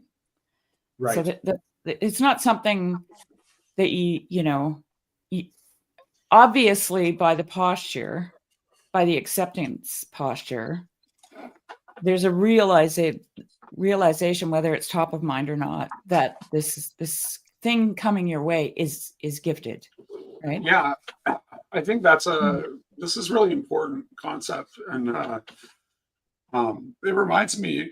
Excuse me. David Bentley Hart wrote a piece that appeared on Al Kimmel's blog back in 2021. And the title of it was, "If God is going to deify everyone anyway, why not deify everyone immediately?" It's really well written and thought provoking. But like this idea of this idea of our ascent is ultimately the ground of it. I think that's it kind of like Hart kind of turns Heidegger on his head in this piece, and I think correctly so, because I think that a Christian view of the world is going to be the opposite of a nihilistic view of the world, and there's a connection between Heidegger's idea of the thrownness of being and his nihilism. Like that's the ultimate expression of it. And so David Bentley Hart has the audacity to say a very firm no to that, and to say that what God is looking for is precisely the opposite. I don't know. I think there is an argument to be made for thrownness. Like Job. Well, yes, there's all okay. There's no argument needs to be made for thrownness, because thrownness is connected to the world of it is connected to the idea of the given, and the is. Right. But we are continually. This is why I keep. This is related to my the axe I'm grinding of late, which I found, which is I'm being forced to grind even more with Jordan Peterson's gospel seminar coming out, because in the first 2 episodes of the gospel seminar, it's like sacrifice. He still doesn't get it. He still has this really terrible idea of sacrifice and the meaning of sacrifice, and it's preserved, and it's causing him to present the gospel that I ultimately think is an upside down or inverted gospel, so apparently I've got more work to do, so that's good. That's good. Did we lose Alan? He looks rather. He looks like he froze. He's become very stoic. He looks very noble. Very noble. I realized I had to sacrifice more, and I had to be more stoic. So Jordan Peterson won me over. Sorry, I can't be your friend anymore. He sacrificed his video first. Yeah. So. I mean, he's not wrong that he's not wrong that it creates a world. Yeah, but it's the world that it creates, and all of a sudden I have a case of of RFK Jr. voice. All of a sudden I know what's going on with that. But avoid the parasites. Avoid the parasites. Sherry, I wanted to say before I'm wearing a coat. I was just about. I was going to say, and here's David from the Great White North. Yes, yeah. I'm going out. It's snowing pretty bad outside actually right now. So, I wanted to say before I go, just because Luke was talking before about on-ramping and everything, that I just had on Thursday, my Bible study on Jacob's channel, we had Yon God came on. Yeah.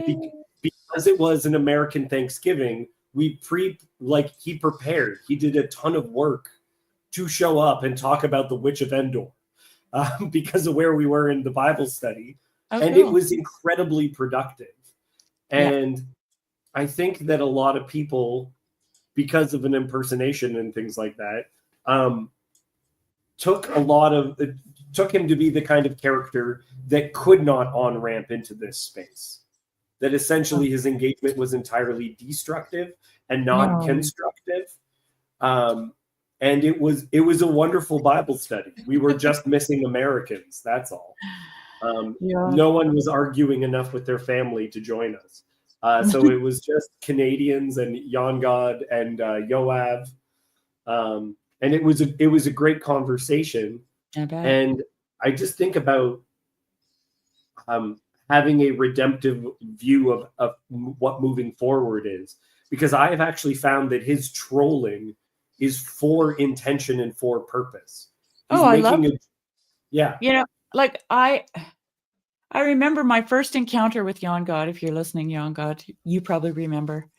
And he made a point about me using the word right, because I was talking to Jed actually, and I said, I was talking, and then I'd say right, and then I don't remember how Jan God put it, but it was like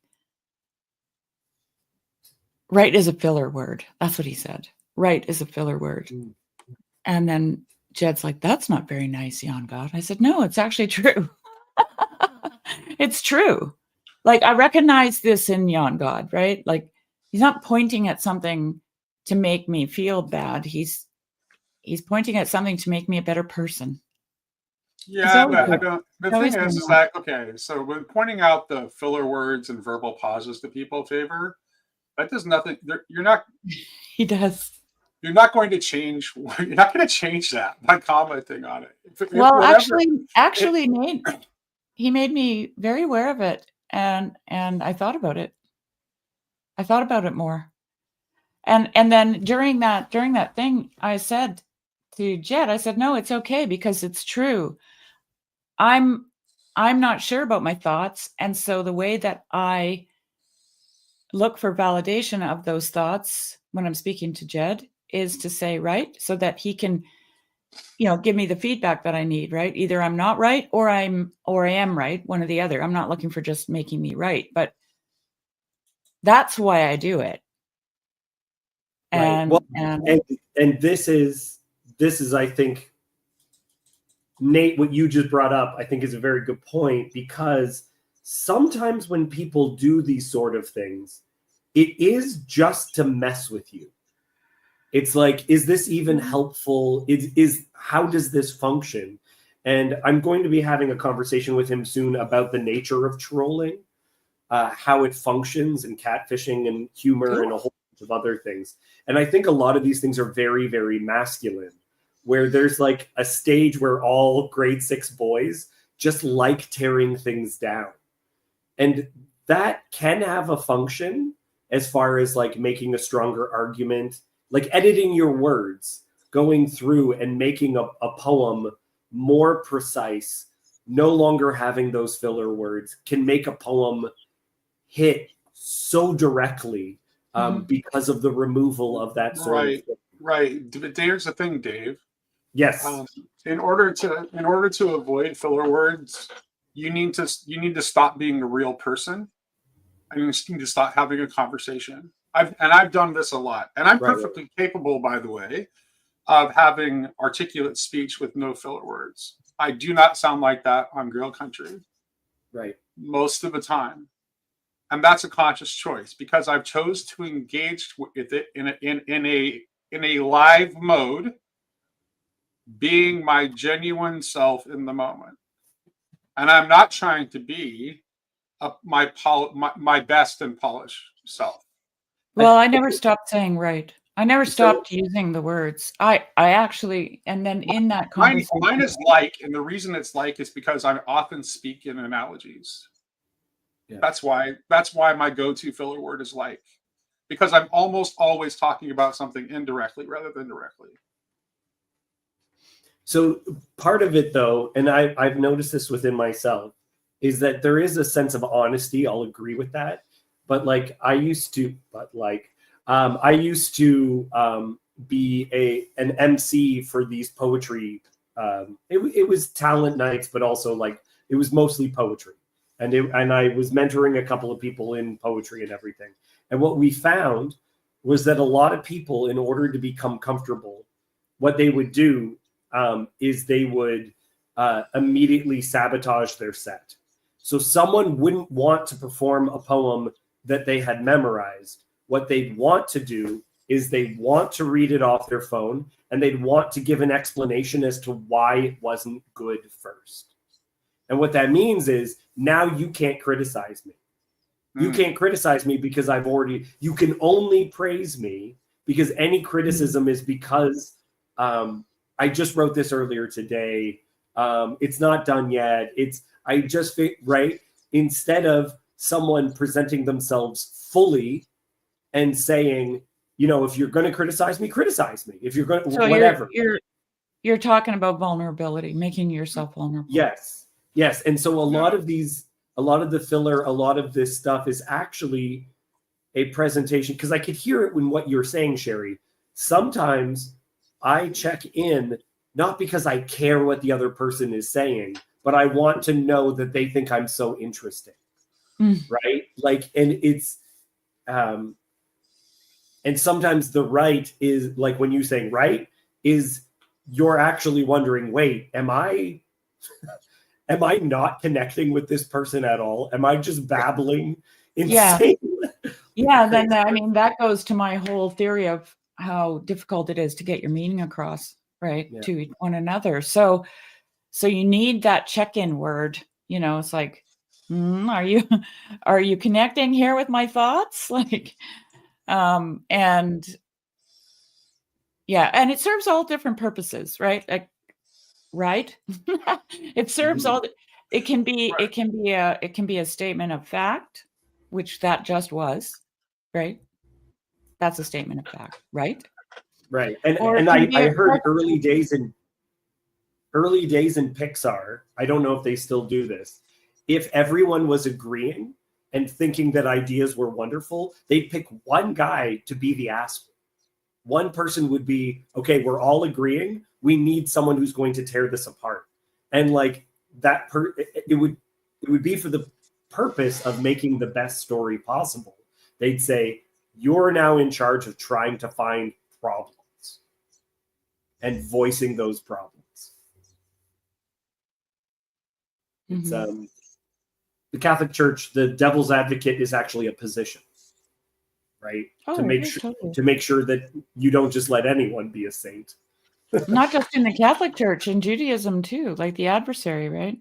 It's a very important. It's called opponent processing. I love Afriel, my S-ray bro here, but as someone who used to record himself so that I could remove any hints of verbal pauses in order to refine my communication style, and obsessively so, I can tell you that it doesn't have anything to do with communicating. It has to do with looking your polished best. Well, it depends on your heart. No, really, it does. It does. See, now I'm super hyper aware again. I hate that. When Paul Vanderklay did that thing on actually and literally, all I ever heard myself say was actually and literally. Right. And then that's why I don't like it. That's why I don't like when that's people, enough. When people I'm not paying attention to it anymore. I'm just going to forget anybody. That's precisely why I hate it when people waste their time in the comments section, pointing out the particular verbal pauses that a speaker. Oh, sure. I mean, I don't pay attention to it. Okay. Well, and so it's do you really think that they're not aware? But here's the thing: what I was trying to say about that interaction, my first interaction with Jan God, was that I sensed not a spirit of destruction. Okay, that's what, and that's interesting, because normally I'd be like, all right, who is this? Because I never saw him before, And the spirit language is very, very important, because if you just took the words themselves, you start to see this overarching thing where it's like, wait a second, because there are people, Nate, I absolutely agree, and what their intention is not a grounding exercise. Because sometimes self-awareness is a grounding exercise where you start realizing what you're saying and what you're doing in a really positive way. And sometimes it's just being mean, and it's just being pedantic, and that's the realization, is like, wait a second, this guy's not just trying to get a reaction. He is getting at something. Well, he sees something. He's talking about what he sees. And I think that's what most of us are doing most of the time. And that's all we can do, is talk about what we see. You know, like I was just talking about this with someone recently, how you can't know what you don't know, right? Just can't. And that's why should is not necessarily helpful, because unless of course you already know the thing. But if it's you do have you have known unknowns and unknown unknowns both. Of course. Thank you, Remy. Thank you. Of course, you have all those things. There's always, you know, there's always context, right, for everything. But if you don't know something, you can't know it. Let me just say that. If you don't know something, you can't know it. And I think this is, for me anyway, this is why, first of all, we have a life to live so that we can encounter things and know them. And secondly, it's also why God is so patient and kind and long-suffering and loving towards us, like a father would be to his children, because we don't expect our children to know something that they don't know. They can't know it.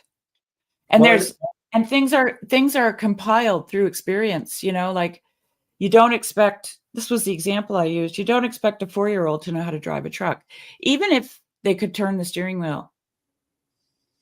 Because there's so many things, there's way too many things that have to be understood before you can actually navigate a vehicle in the world, right? Which is also your body. I have that as an experience because I tried, my mom was taking too long leaving my grandma's house. So, and the keys were in the ignition and I was like, I'm going home. Oh no. I couldn't really figure it out. I was about 5. I was able to put it in reverse and immediately hit a parked car. Did your feet reach the pedals? I don't know what I did. I don't know how I did it.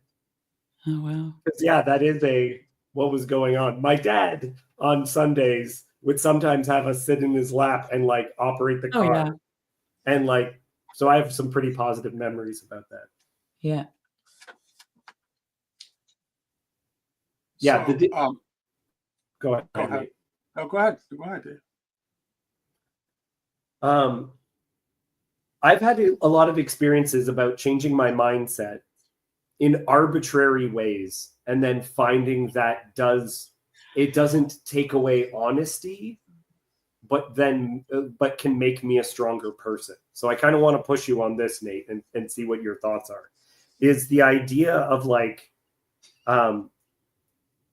you can say you don't have to wear a shirt and tie. I'll just use this as an example.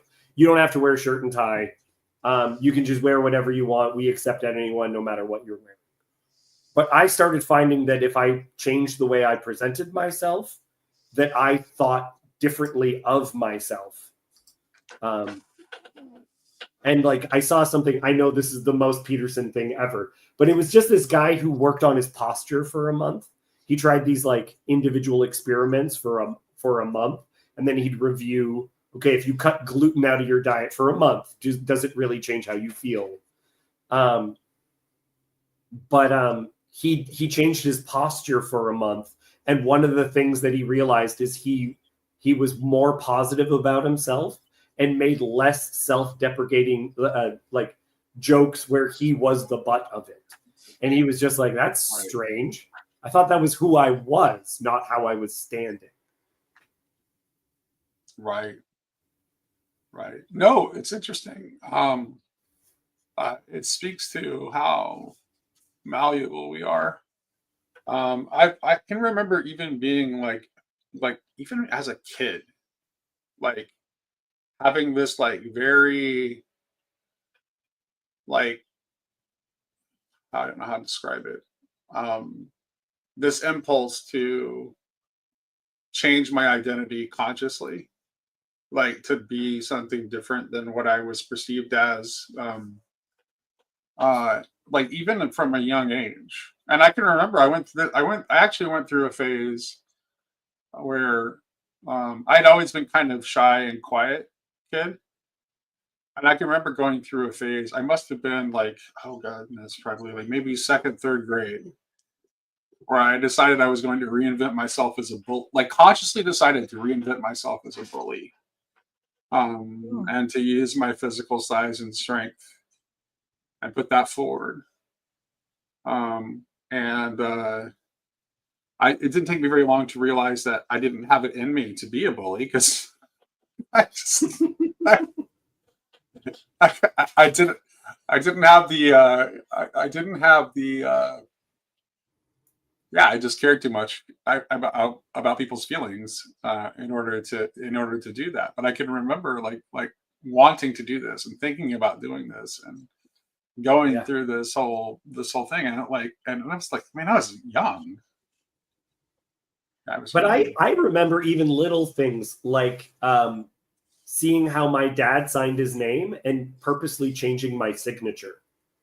Saying, I think it would look nicer if my signature looked like this. Like Tolkien's signature, he very clearly made a decision about that. That wasn't just his honest expression of himself. He edited that to create what he considers the perfect version of his name. And it's beautiful. You know what I'm talking about, right? It's gorgeous. Yeah, absolutely. Yeah. I think all kids go through stages like where they try on a new face, you know, because they are essentially establishing who they are. But I don't know that is that ever not the case? Like actually, no, that's what I was going to continue to talk. Yeah, that's kind of like that's actually this is funny. I mean, this doesn't sound as sophisticated a conversation as the conversation that Chris Green and Jordan Wood were having with Derek Holzer about Lilith. But this idea of the way in which like being and becoming your intention with us—that's what we're talking about right now.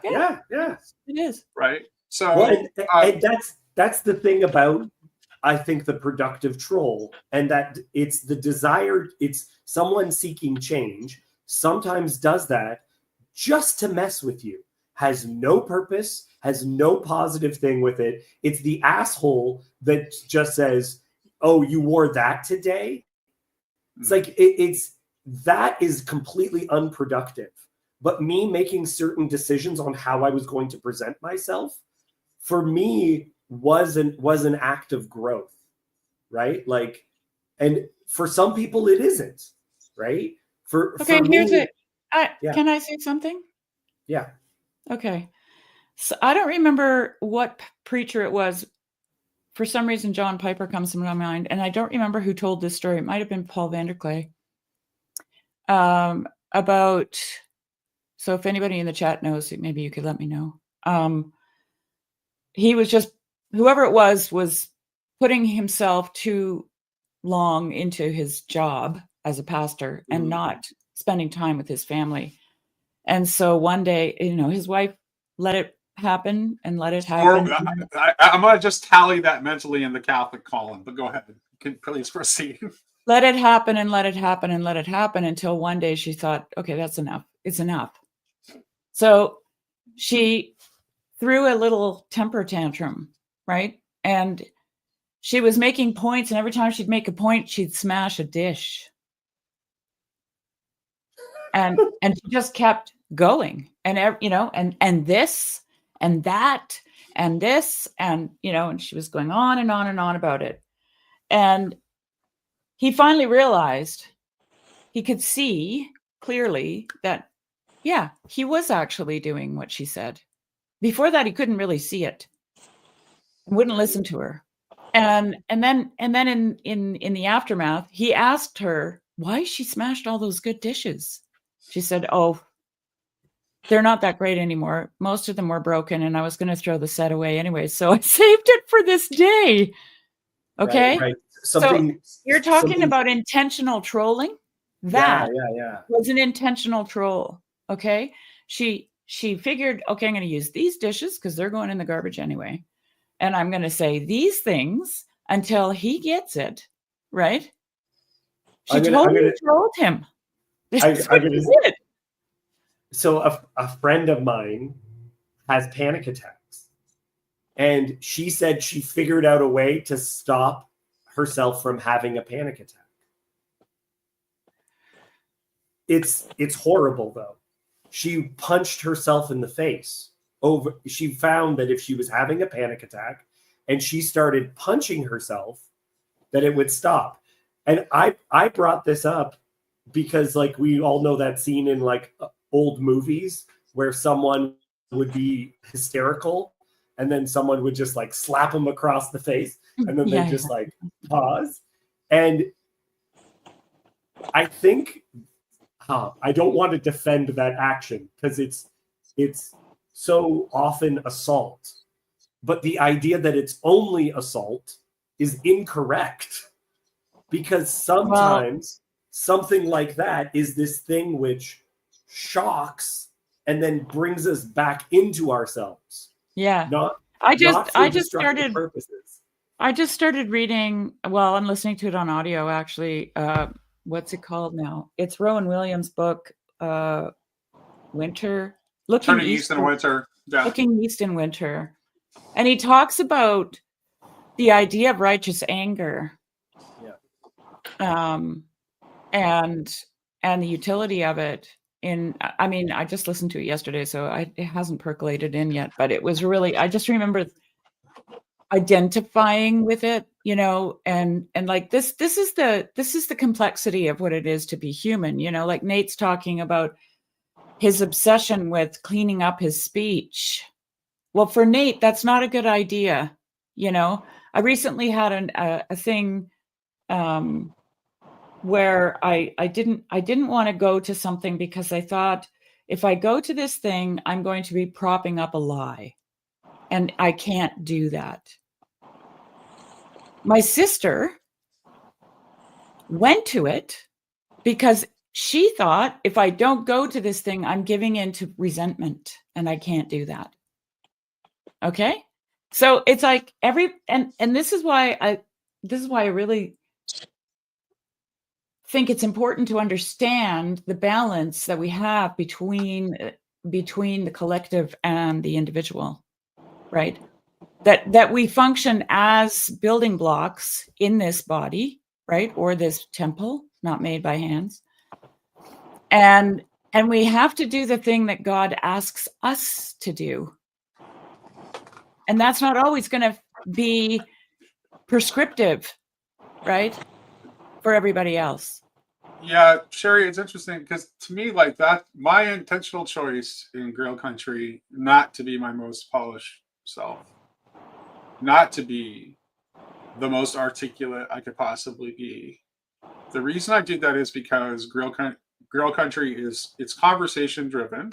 And if you can remember at the outset, when I first started Grail Country, my insistence on even doing the project was that it would be a conversation and that we would do things in dialogue and that I would not ever monologue in front of a camera.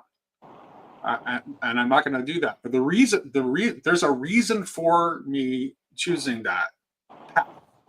And it's not because of lack of ability to do it the other way. It's actually the opposite. Well, you know, I knew right away. And here's the thing, though. I'm not let me finish. So I'm not quite finished, Sherry. Yeah. Okay. The thing, and the reason for that is that there is this.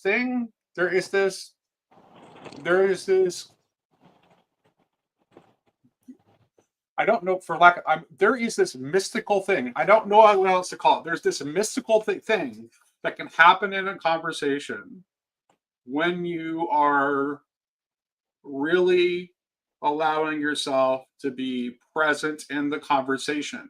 Mm-hmm.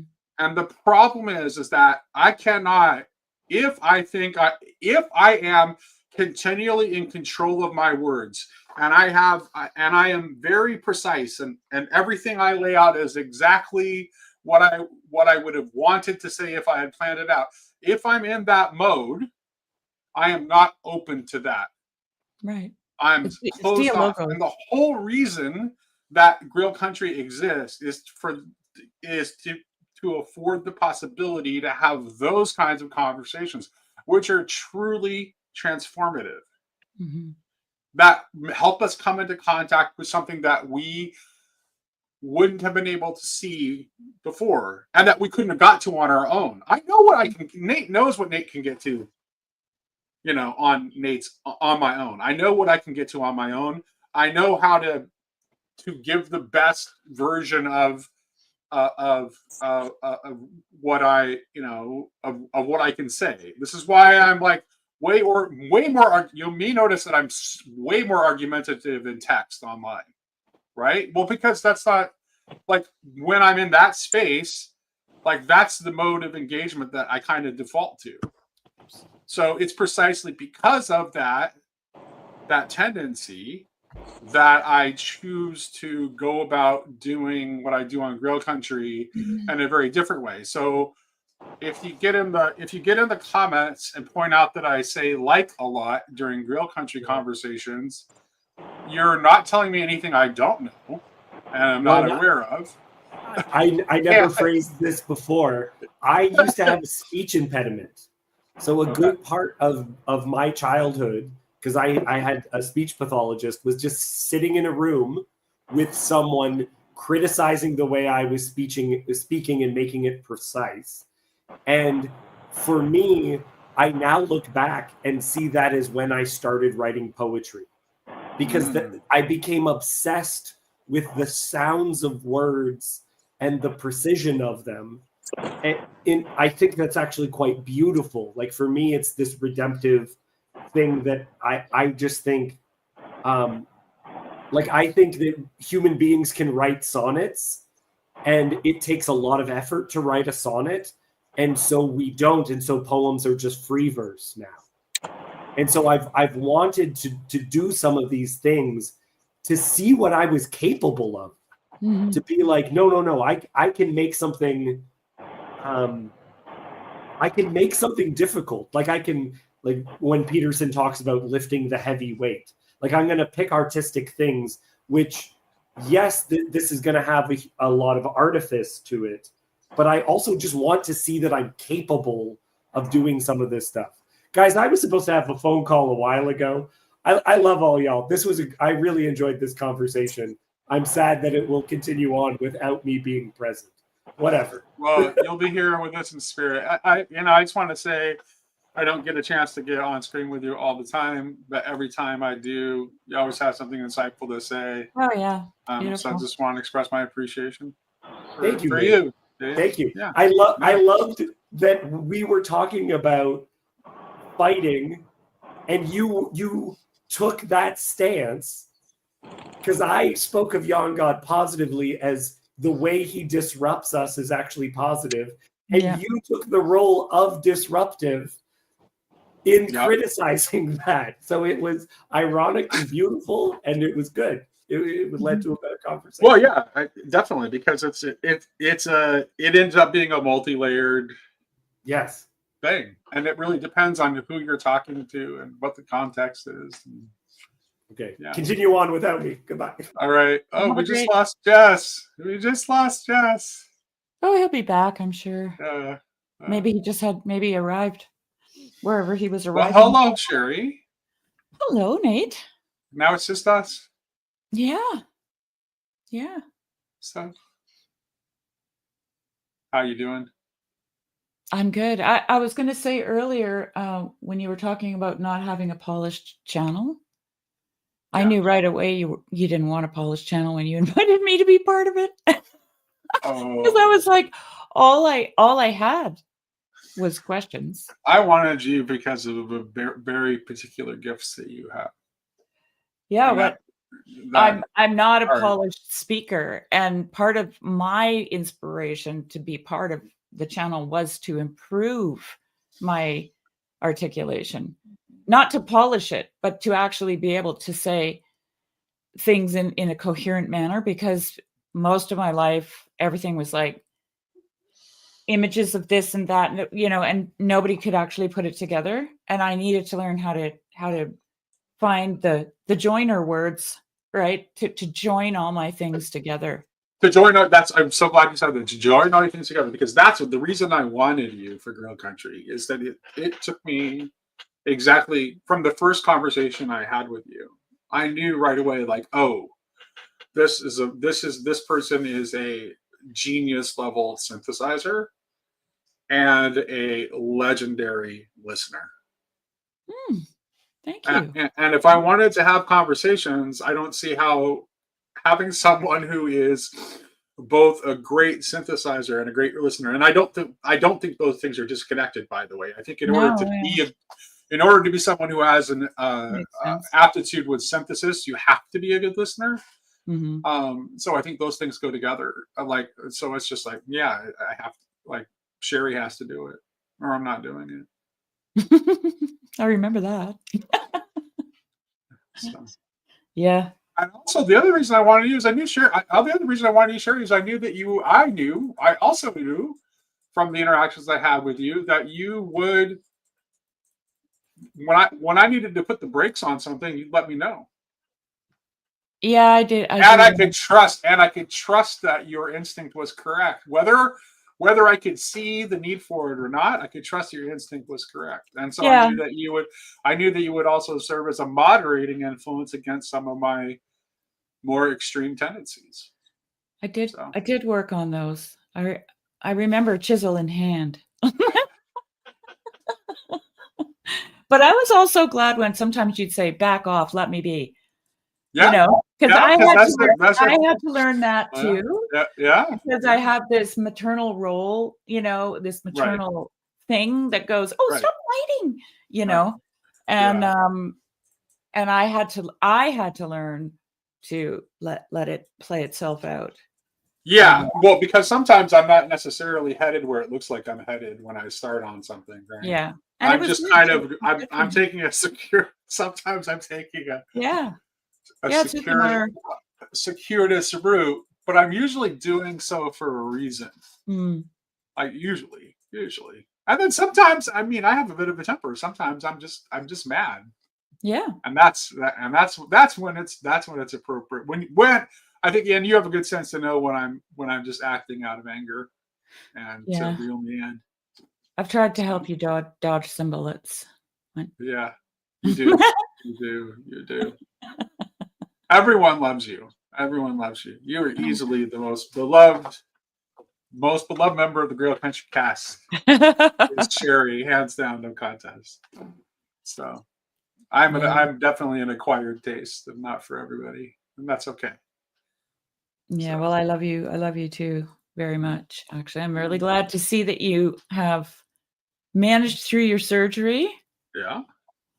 And do you want to talk about how you're feeling? My pain is very managed. It's getting to the point where my wife's going to have to stop me from violating my post-surgery. Good. Oh, that's what she's for. Restrictions. Right. Yeah. They're going to have to rail me in because I'm not a person who easily accepts limits. But no, I feel pretty good. And I'm going to start back to work tomorrow. I'm going to work a half day on Thursday and a half day on Friday. Probably mostly just be checking up on my inbox and making sure that no fires have erupted in my absence. And then I'll be back to work next week. Full time. And then lots of stuff coming up on Grail Country. I'm going to do a conversation on sacrifice with someone from my Girard class, who I have a pretty good rapport with, on Saturday. It's going to specifically be a response to some of the things that Peugeot has said in the past on sacrifice, I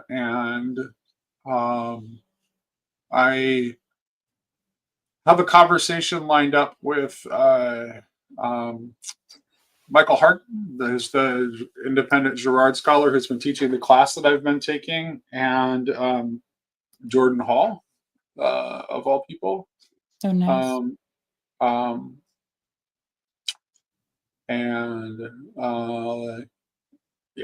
So there'll be new content on Grail Country soon. I'm going to get back to it. And Yeah. Well, just take all the time you need, you know. That's good. That's really good. And it's okay if you're not feeling up to it. Oh yeah. I definitely. Jonathan Demir wants to have another conversation. Oh yeah, good. Too. So Yeah. that'll be soon. I'm That's sure wonderful. he's got all kinds of interesting stuff that he wants to talk to me about. Yes, pop on, Matt. Yeah, of course. Jump on. Oh, he wants me to talk about sacrifice. I think I might talk a little bit, but I'm still gathering my thoughts because I think that's like. Well, you can That's a pretty big one. You can do it in bullet point, even if they don't cohere. Yeah. And it's always, two heads are always better than one, Nate. Yeah. So, right, unless of course you don't like the other head.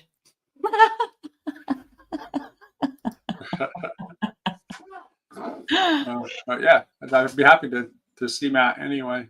Yeah, jump on, Matt. Let's. So let's. in the meantime. Oops. I mentioned this. What was that? Sorry, that was me. I'm gonna go, but I'll be back if you're still on because my husband's FaceTiming me. Oh, well, that's it. Okay, let me go ahead, and what I will do is I will go ahead and read this piece that I referred to earlier because it's not very long, and see if someone gets on to talk to me. And Sherry, go talk to your husband. I won't be long. Okay. All right. Well, then I will fill the air by reading the David Bentley Hart piece that I mentioned earlier. Isn't very long, so I'm just going to read it. So, this is from Alchemist's blog. It's actually David's response to a question: if God is going to deify everyone anyway, why not deify everyone immediately? And he says this. He says, frankly, Al, I find the question very strange, and in part because its premise is an absolute banality. That life is a kind of contest played within the arbitrary constraints of the clock, at the end of which one either gets the trophy of salvation or suffers damnation. But more to the point, the entire question is rather on the order of asking why God bothered to give a square 4 sides or win the capacity to blow. Nothing is what it is except as realizing those inseparable relational relations. Aitiare or cause, to which the classical and medieval terms that make it is what it is. Temporal extension, entailing emergence from nothingness and growth into a last end, is simply what is to be a creature. And the emergence of a free, intentional, rational nature, beginning in non-existence and ending in an endless journey into deification, is what it is to be a spiritual creature. That passage from nothingness into the infinite, which is always a free movement toward a final cause, is the very structure of such creatures. They could not exist otherwise. Not even God could create a free spiritual being without that real history.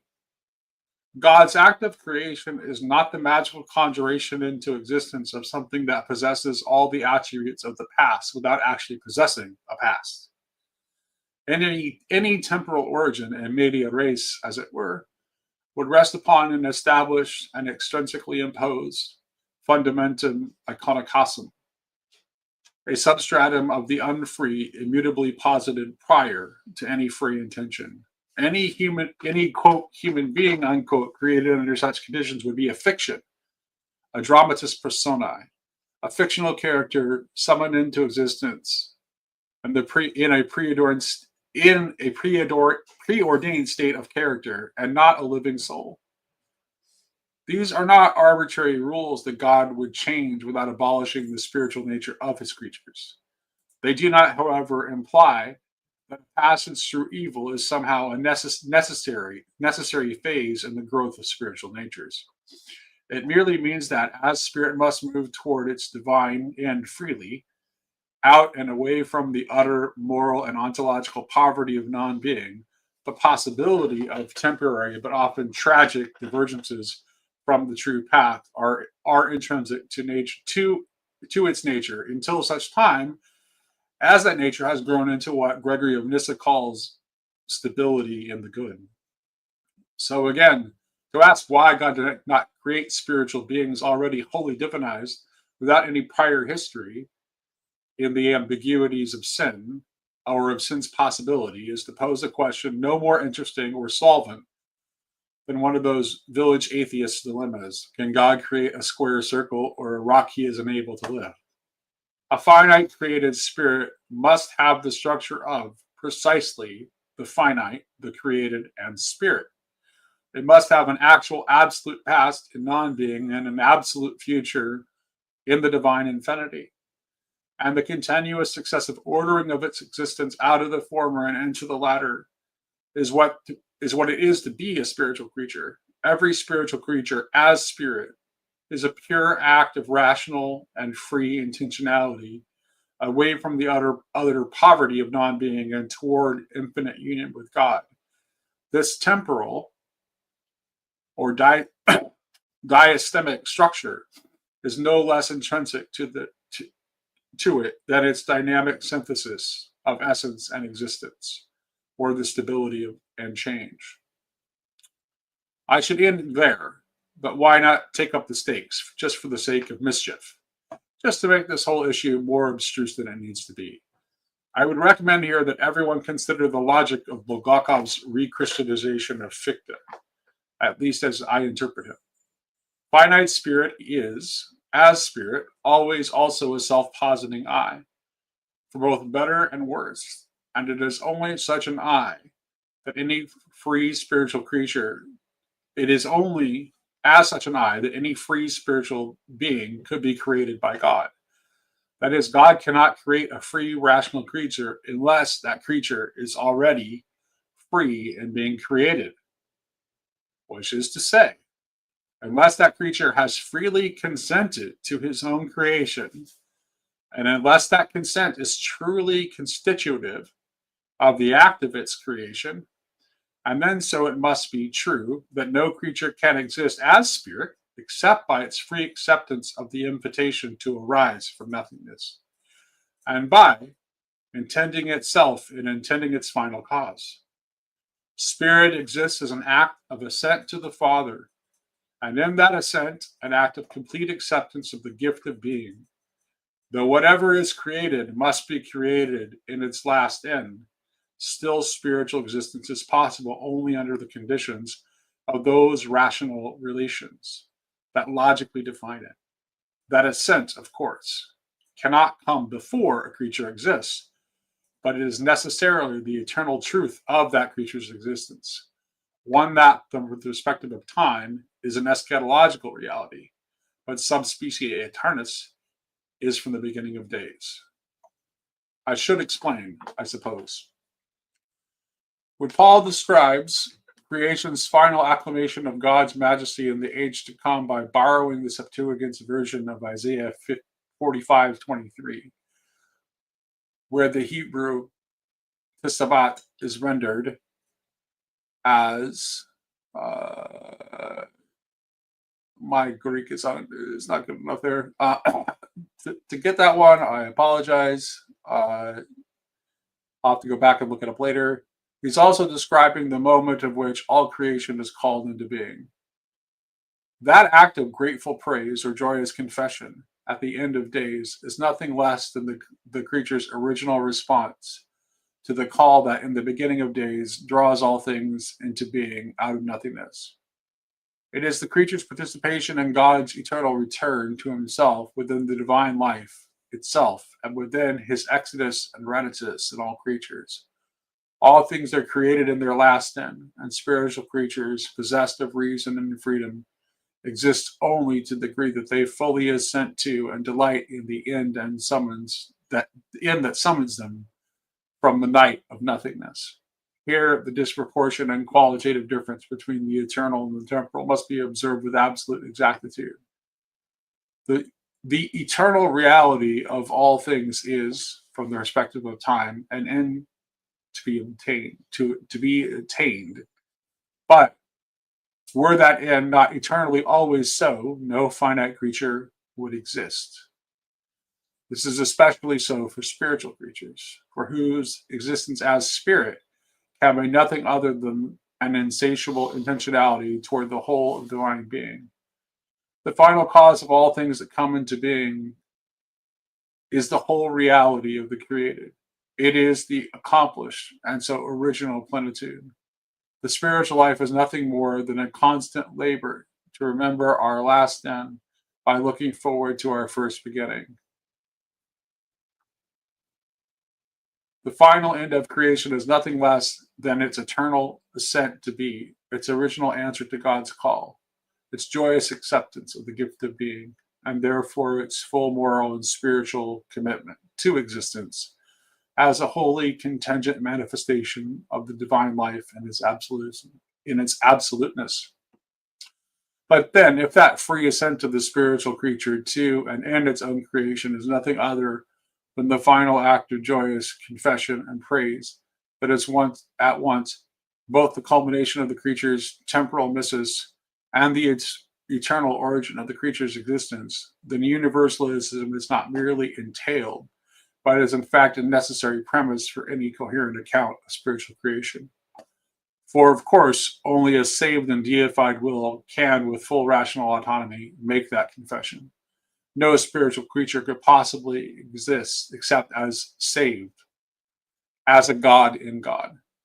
Moreover, this free confession is, by its eschatological realization, also the corporate free ascent to existence on the party of the Adam of the first creation, who from the perspective of time exists only at the end, but whose subspecie aeternus is the eternal creaturely dimension of the divine humanity.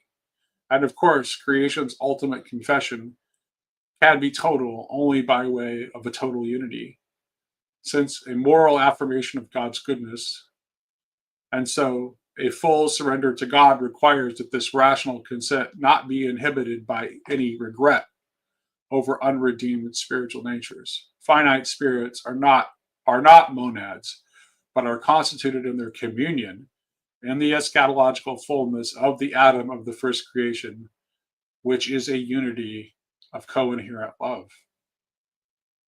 Anyway, I deal with much of this at greater length in my forthcoming book, You Are Gods.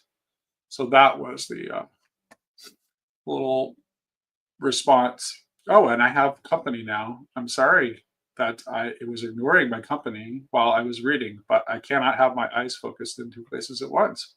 Tayo, Matt, welcome, friends. Good to see you, Nate. Yeah. Good to see you too. Yeah. Welcome back. Very glad to hear it sounds like you're at full strength. Well, not quite, because I was too bleary-eyed to be able to sight read the Greek. So nearly at full strength. Yeah. Actually, I was having a hard time focusing on the characters, so it's like, oh, I'm not even going to attempt to read this right now. So, yeah, is that a that reading? It sounds like that's the sort of thing you've been thinking about post-op. Is it? Yeah, it really is. I think it is, because I really do. I think that it's the ultimate. What David is getting at there in that essay is the ultimate non-sacrificial interpretation of reality, where nothing is lost because it couldn't be lost, because its source is the very divine plenitude, and that all stories that portray the world as a story that is rooted in scarcity and sacrifice are necessarily false stories. Yeah, 100% related, Matt. Yeah, I saw your tweets about sacrifice as mentioned by Peterson in the Gospel series. I think, well, see, a lot of things that Peterson says are right. But the question is like, I think Peterson has a lot. I think there's in general, people that are culturally conservative have a strong tendency to conflate with the is with the is with the ought.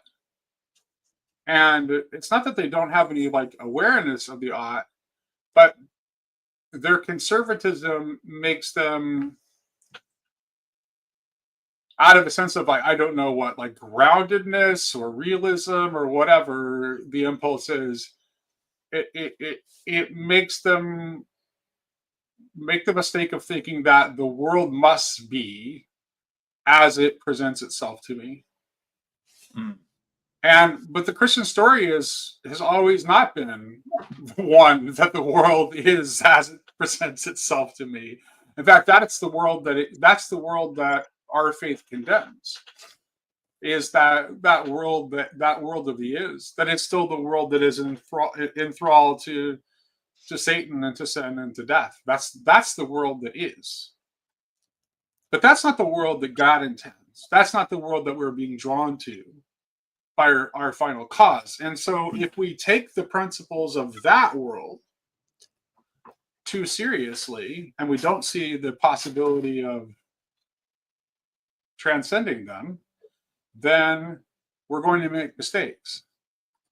And we're going to turn things on their head. So it's leading Peterson to read the gospel as a particularly good story about the universal pattern of sacrifice, and not as anti-sacrificial. So Peterson's reading as an inverted Girard, which kind of makes sense to me because I do like Jordan Peterson, and I think that he is on the whole more of a force for good than bad. However, one of the things that I've always had cautions with about Peterson is just exactly how fundamentally Nietzschean he is, which is somewhat ironic, and there probably is a mimetic aspect to that too, as much time as he spends critiquing postmodernism and neo-Nietzscheanism, because his own premises are also at the same time very Nietzschean, and he wants to read Christ's story as another, maybe better version of the hero myth instead of the repudiation of the hero myth that it is. It's interesting. Sorry, Matt. I spoke to Tunji in the voice chat on the BOM Discord. Because he also was. My question to him was, what's the problem with Peterson's insistence on sacrifice? And he basically said similar things to you, but harkening back to Genesis 1 as the fact that this isn't the reality the way it should be, ought to be. This is the reality as it is in the fallen world. Mm-hmm. Yes. The fallen world. It is correct to say that the fallen world is in fact created and sustained by sacrifice. It also is a world where Heidegger is right, and we can only have this thrownness of being, and this kind of thing that David Bentley Hart is talking about, where in some way ultimately we do say yes to our existence. Like there's no, like, all of the premises of these worlds are completely opposite to one another. Like, one is rooted in scarcity and the other is rooted in plenitude. One exists in the given, and the other is the world that is pure gift. And they're completely, they operate on completely different terms. And as long as we continue to think that the world of the is what we're limited to operating within, then no matter what propositions we assent to, we're living very far from the kingdom. Could you explain a bit more your thoughts on how this gift perspective isn't a I mean, I know your reading kind of did this, but like because I see the gift mentality is also assuming scarcity. How can you give a gift in abundance? Right, but who's giving the gift though, right? Who's the giver? Right. It's so if we are if I'm talking about being itself as a gift, right? Yeah. So it's not, and so we're not we know that we're not the source of it. But the source of it, there's no scarcity with the source of with the source of it. There is no. It is God is plenitude. Like there is no scarcity in God. Here's the way. Okay. One of the things that I have been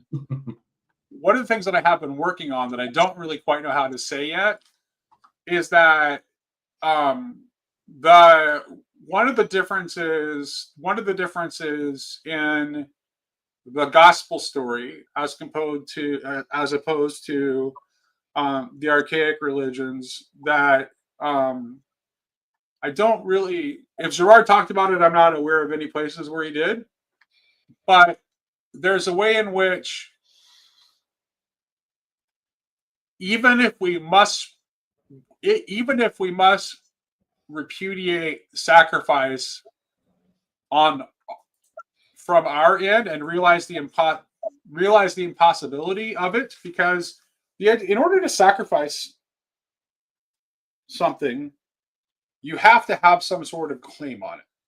It doesn't. It's not much of a sacrifice for me to give away your property, right? Or to your possession. Anything that if what I'm giving away as a sacrifice doesn't in some sense belong to me, it's nonsensical to talk about it as a sacrifice. So, and everyone easily acknowledges that everything belongs to God, or should easily acknowledge that everything belongs to God. So it turns out that it's actually impossible for us to make sacrifice at all, because we don't have anything to begin with. Everything that we have is given to us by God. It's like in the Mass we say, "Of your own have we given you." So isn't that? Sorry, Nick. Isn't that just from what I picked up from the essay you read? There's a insistence on agency, and that means you've got the gift of being able to sacrifice your agency for the benefit of others. The Grim Grizz song comes to mind. Which Grim Grizz song is that? We all know that there is no agency. Right. That one. Right. I clearly I've been not making my savings throws because I remember that very clearly. So I guess this is still on Matt C's point, I think, because he asked a question that's similar to one I was going to ask, which is, isn't it innate because God is ultimate and plentiful, that in the act of creation there's an act of sacrifice on God's part? Well, that's where I was headed, Tayu, is that like that on the one hand we have to the reality that we are called in, that the reality that is calling to us is a non-sacrificial reality that is created by God's sacrifice. Because the creation of the world by God, the Simsum, and also I would say, I mean, this is like, Maximus's idea that Christ creates the world on the cross, right? Well, yeah. because the world that is being created by Christ on the cross, which is like, that's the prologue of John's gospel in action there, right? That is not the world that he's creating. Isn't this world of isn't the world of the given. It isn't the world where all economy is necessarily sacrificial, because God has already given all to all. So there's nothing. What could possibly be left to sacrifice? We just appreciate the gift that has been given to us. And one of the gifts that has been given to us, by the way, is agency. Yes, are we not called to sacrifice our agency underneath that of Christ's? Is that not a act of sacrifice? Well, I don't know if we don't need to sacrifice. We don't need to sacrifice our agency. We just need to realize that our agency is a gift from God and to use it as such. And I think, and it's precise, and we need to do this precisely because we need to get out of the scarcity mindset. This is the thing this is the conversation I wanted to have with Paul Kingsworth that I couldn't try. Like, this is why, like, Paul Kingsworth gets so many things right, and I agree with him so much. But ultimately, I think I answer his pessimism with an ultimate optimism that is like absolutely contrary to what he's saying, because I actually think that we are capable of that it is possible for our technology, our subcreation, for all of that to be redeemed. In fact, I think it is it is already redeemed in a sense, and that the thing that we need to do is to understand that the world that we have created is false, and that it operates according to false principles. That there is no scarcity. Like I had this conversation a long time ago with Luke and Sherry and Michael about the gospel passage where Jesus gets back on the boat with the disciples. This is after the miracle of the loaves and the fishes, and after they're walking on the water. He gets back onto the boat with the disciples, and it says that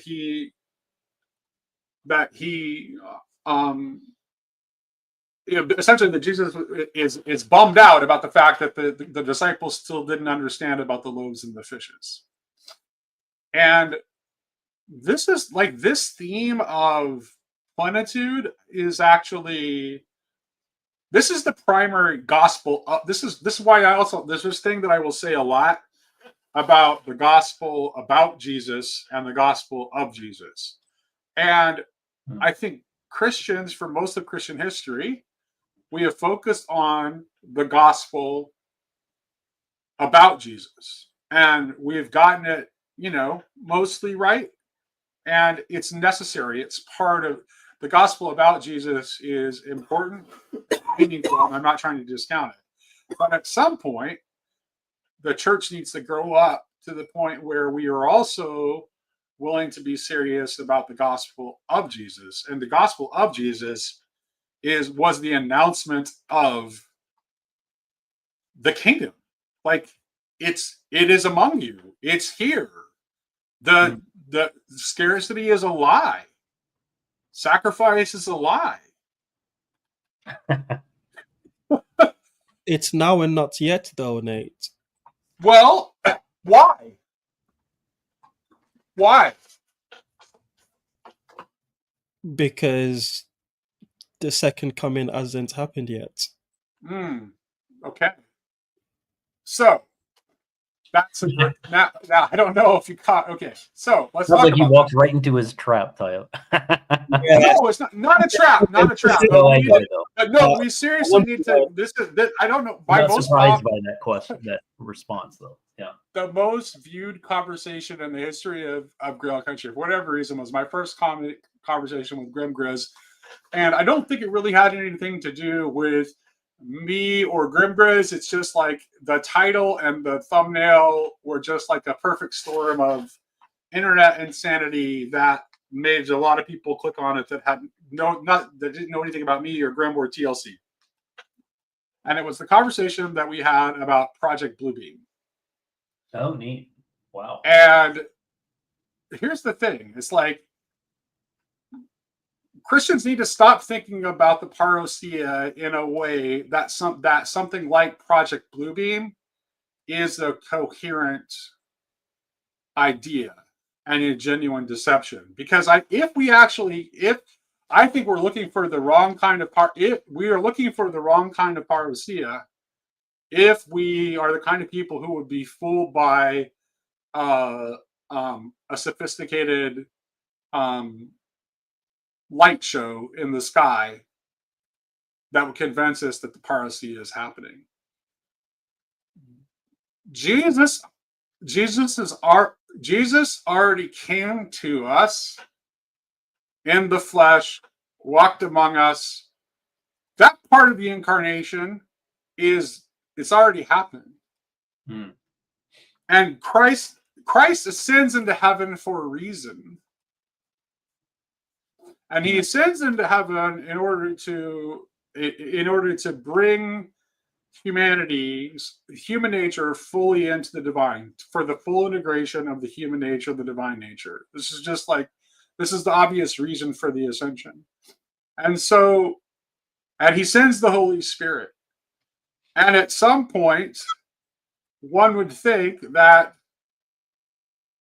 the Holy Spirit's work will be accomplished. And that the work of the Holy Spirit is the presencing, the parousia of Christ. And this has, of course, a mode for individuals. I think Pajot has said in the past, and I agree with him, that essentially the saints are already living in the eschaton.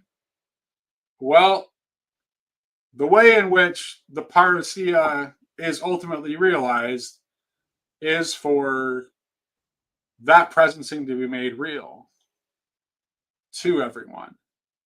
And if we don't even dare hope for it,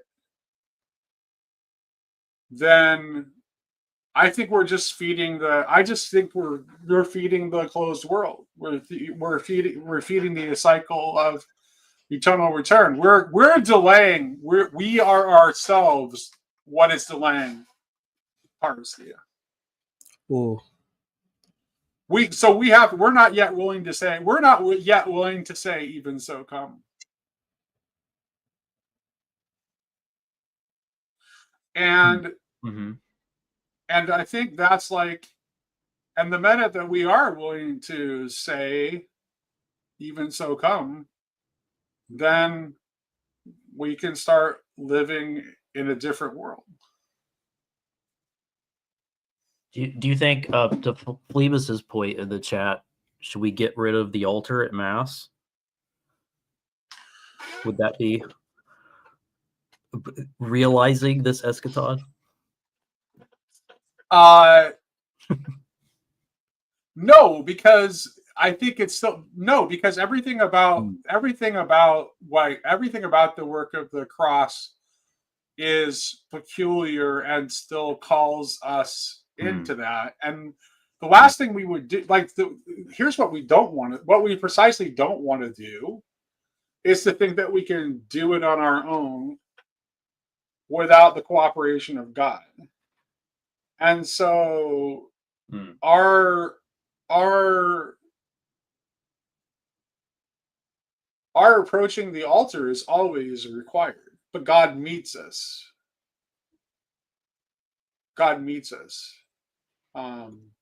Is it? This might be just my art school, not smart school brain. Yeah. Down, but it sounds like, so if God is infinitely plentiful, he can infinitely sacrifice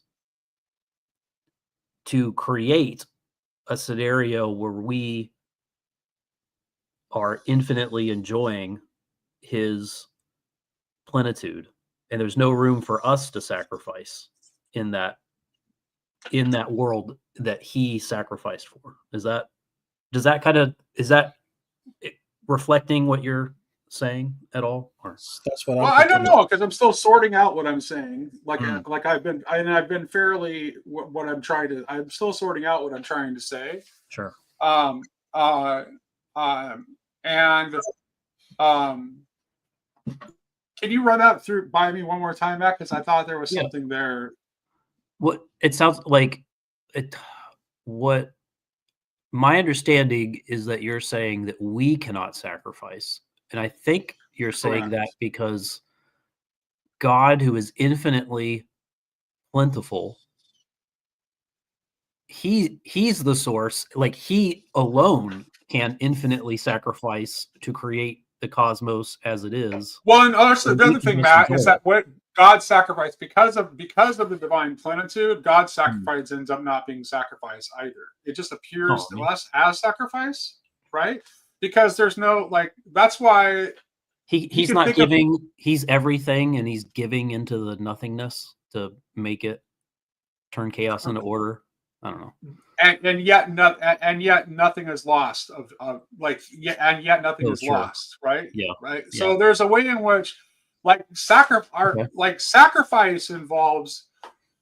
So this is not Loss. immediately obvious, but I think if we start to begin think deeply about our word sacrifice, the word sacrifice involves a loss. It's incoherent to talk about sacrifice as sacrifice when there is no loss. So not only is there an implication of like ownership, in which case on the one hand we could say God sacrifices, but we can't if sacrifice requires possession, right? Mhm. But on the other hand, it also implies loss. And so while God can freely give, God so freely gives that God gives us God's full self. Like in the incarnation, God fully gives God's self to us. So Yeah. he gives us the fullness, the divine plenitude. And at the same time, because it is the infinite divine plenitude, nothing is exhausted. So it appears to us it appears to us to be sacrificed, but it turns out not to be sacrificed. And it's very hard for us to not think of it in sacrificial terms because we can't even fathom that because we don't there for us there's always a loss. There's always a loss. Uh-huh. And Yeah. yet you're saying we live in an already state where we're not seeing the gospel of Christ, where plenitude is already found freely today, right? That's right. Because yes, that's right. We are, and we're not. And why not? Oh my goodness, it's so complicated because part of it is like our inability to trust the ground, right? Because it's a world that operates on principles that are almost the opposite at every turn to the world of our experience. And so yeah, it's hard for us. That's why, and I think like this is why when I mentioned it, I think you can see, Matt, it's shocking. It's this whole line of thinking is somewhat shocking to me because I think that, and when I mentioned it to Paul in his live stream, I mentioned that like there were some aspects of the line that I was thinking that were like shockingly reformed, and really okay. That I was surprised to come out. Yes, yes, but it's always the part of Reformed theology that I've always had the most sympathy for, and that is, and that has to do with grace, because I really think that Like Yeah. it is the world that only comes to us through grace. Like there's no other. I've always said that Grail country and Reformed people we don't just have something in common, we have something profoundly in need of celebrating in common. Correct. Absolutely. Yeah. And so because unlike, and that's why I said, and I don't think David would disagree with this either from what he wrote in that piece that I shared, but like our agency is like, ultimately I don't see how you can't make ultimately that we have agency at all is a gift from God. We didn't create ourselves. We didn't create ourselves. Right? We're not our own source. And yet we have agency, and yet we are invited to full participation within that. Within that source. Yeah, there's a Reformed thinker that talks about the more agency we have in Christ, the more we're submitted we're just slotted into his will made manifest. Right. And these things don't contradict. It's right. They're not canceling each other out. Yeah. It's beautiful. There's I don't know if I understand much of what's being said, but the spirit of it feels very much like the conversation or the debates, the brotherly debates that Jacob and Hezi get into. Let me make it really simple for you, Tayo. I think this is like this actually, and I can put it to you in two ways. Look at like what Peterson is trying to do with ARC versus something like what Paul Kingsnorth lays out in his Against Christian Civilization lecture. Okay, so Peterson wants us to build a better world. And he wants to validate our sacrifices that we make in order to create this better world together. Oh, this is good. And Kingsnorth has the audacity and the impulse, motivated by the gospel, to say no, to firmly say no to that, and to insist only on the world that happens with the cooperation with God. It's not merely offering up to God in sacrifice is not enough to create it's not enough to bring about the kingdom. It just perpetuates the world. And the world can be in a better or worse state. I think is true, right? There are definitely the world is always the world, and the forces that control it are never God, but it can be in better and worse state at any given time. But Kingsnorth is wanting to keep his eyes on the kingdom, and so because of that, he's saying we can't ever make the confusion of the one with the other, and that there is no sacrifice that we can do. There is no building that we can do that brings us into the kingdom. That comes about only through cooperation with God. Only through cooperation with God. And that's the difference. And that's why his answer in the Q&A to that, the first question he was asked was about the New Jerusalem, and like Kingsnorth was right to point out that the New Jerusalem isn't something that we build. Yeah, the New Jerusalem is something that we receive from God. That it's a gift from God. Okay. And I think that that New Jerusalem is really, and yet at the same time, and this is where I differ from Kingsnorth, right? At the same time, Kingsnorth wants to say no to technology all the way down the pipe that can only possibly ever serve the ultimately world. an antagonistic relationship with the world. Yeah. Right, but we don't know. Like, but however, like, what? Wait a minute. What? I mean, what happens when the scientists are willing to cooperate with God? What kind of technology will be created then? Mm-hmm. And so that's kind of like there's a David Gornowski, so a libertarian guy who is also a Girardian, and he talks about like this idea of Holy Spirit technology, and I think I kind of agree with the same possibility.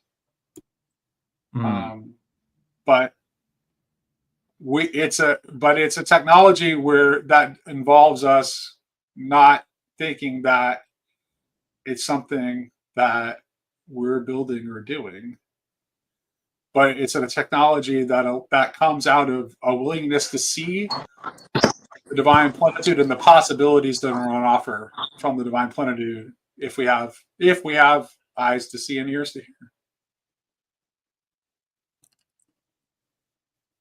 Yeah. Hey, Luke. Hi, Luke.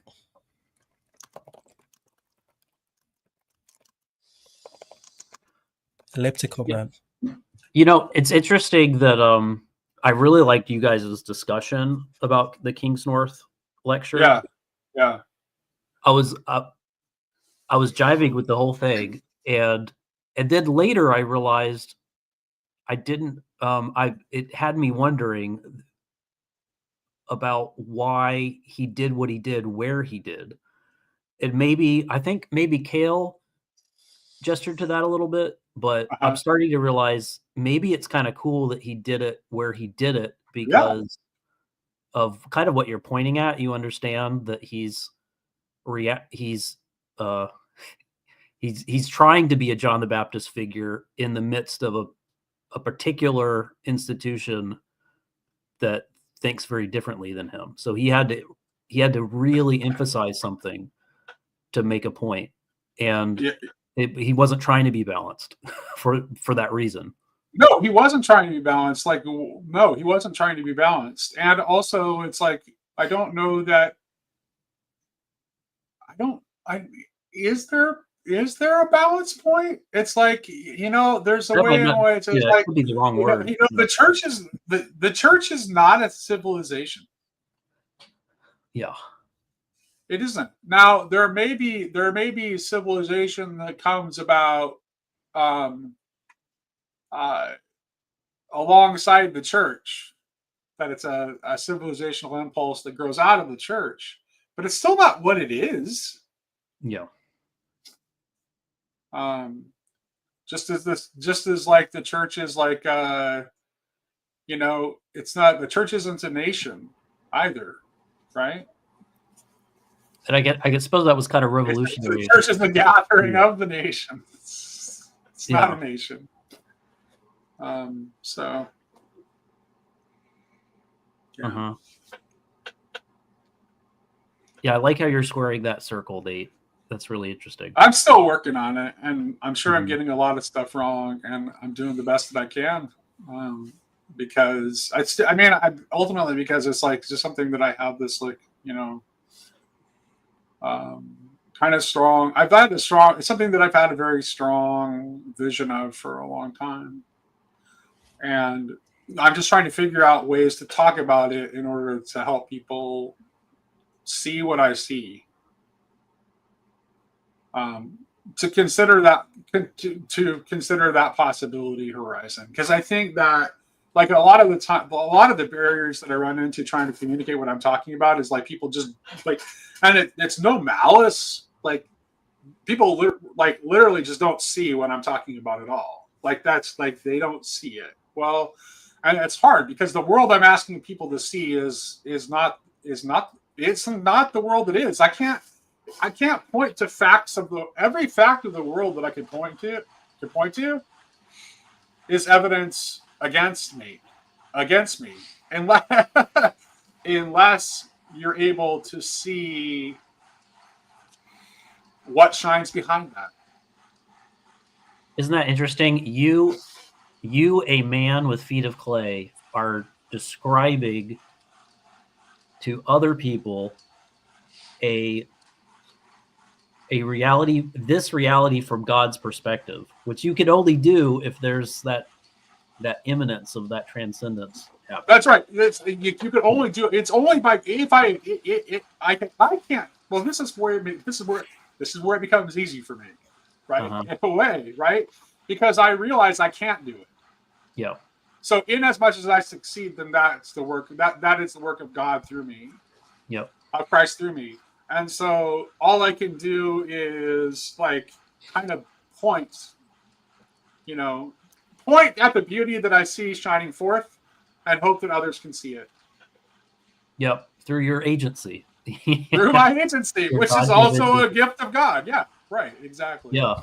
Yeah. And Jordan Peterson can only start from himself and point outward from there. And so he's, And I don't want it to, I do want to make it very clear that I still like Jordan. Oh yeah, sure. And I'm going to watch the rest of the gospel series, and I think it's very helpful. I don't quite, some of his, like, I don't know, like, some of his, like, Christian friends, though, like, I don't know why they kind of go along with it at certain stages. It's like, well, okay, but that's not really the gospel. that's just not. I mean, it just isn't. It's funny. Every once in a while, there's nobody. I wish I only for this reason. I would have liked to have had a seat at that table for that gospel seminar, and here's why. Jordan very briefly in the second episode, he started talking about scarcity, kind of like seemingly out of nowhere, where it wasn't necessarily obvious why he was talking about scarcity in that moment. And I could just see this little like beginnings of a hint at something that he wasn't seeing yet, but nobody, like, it just got dropped really quickly.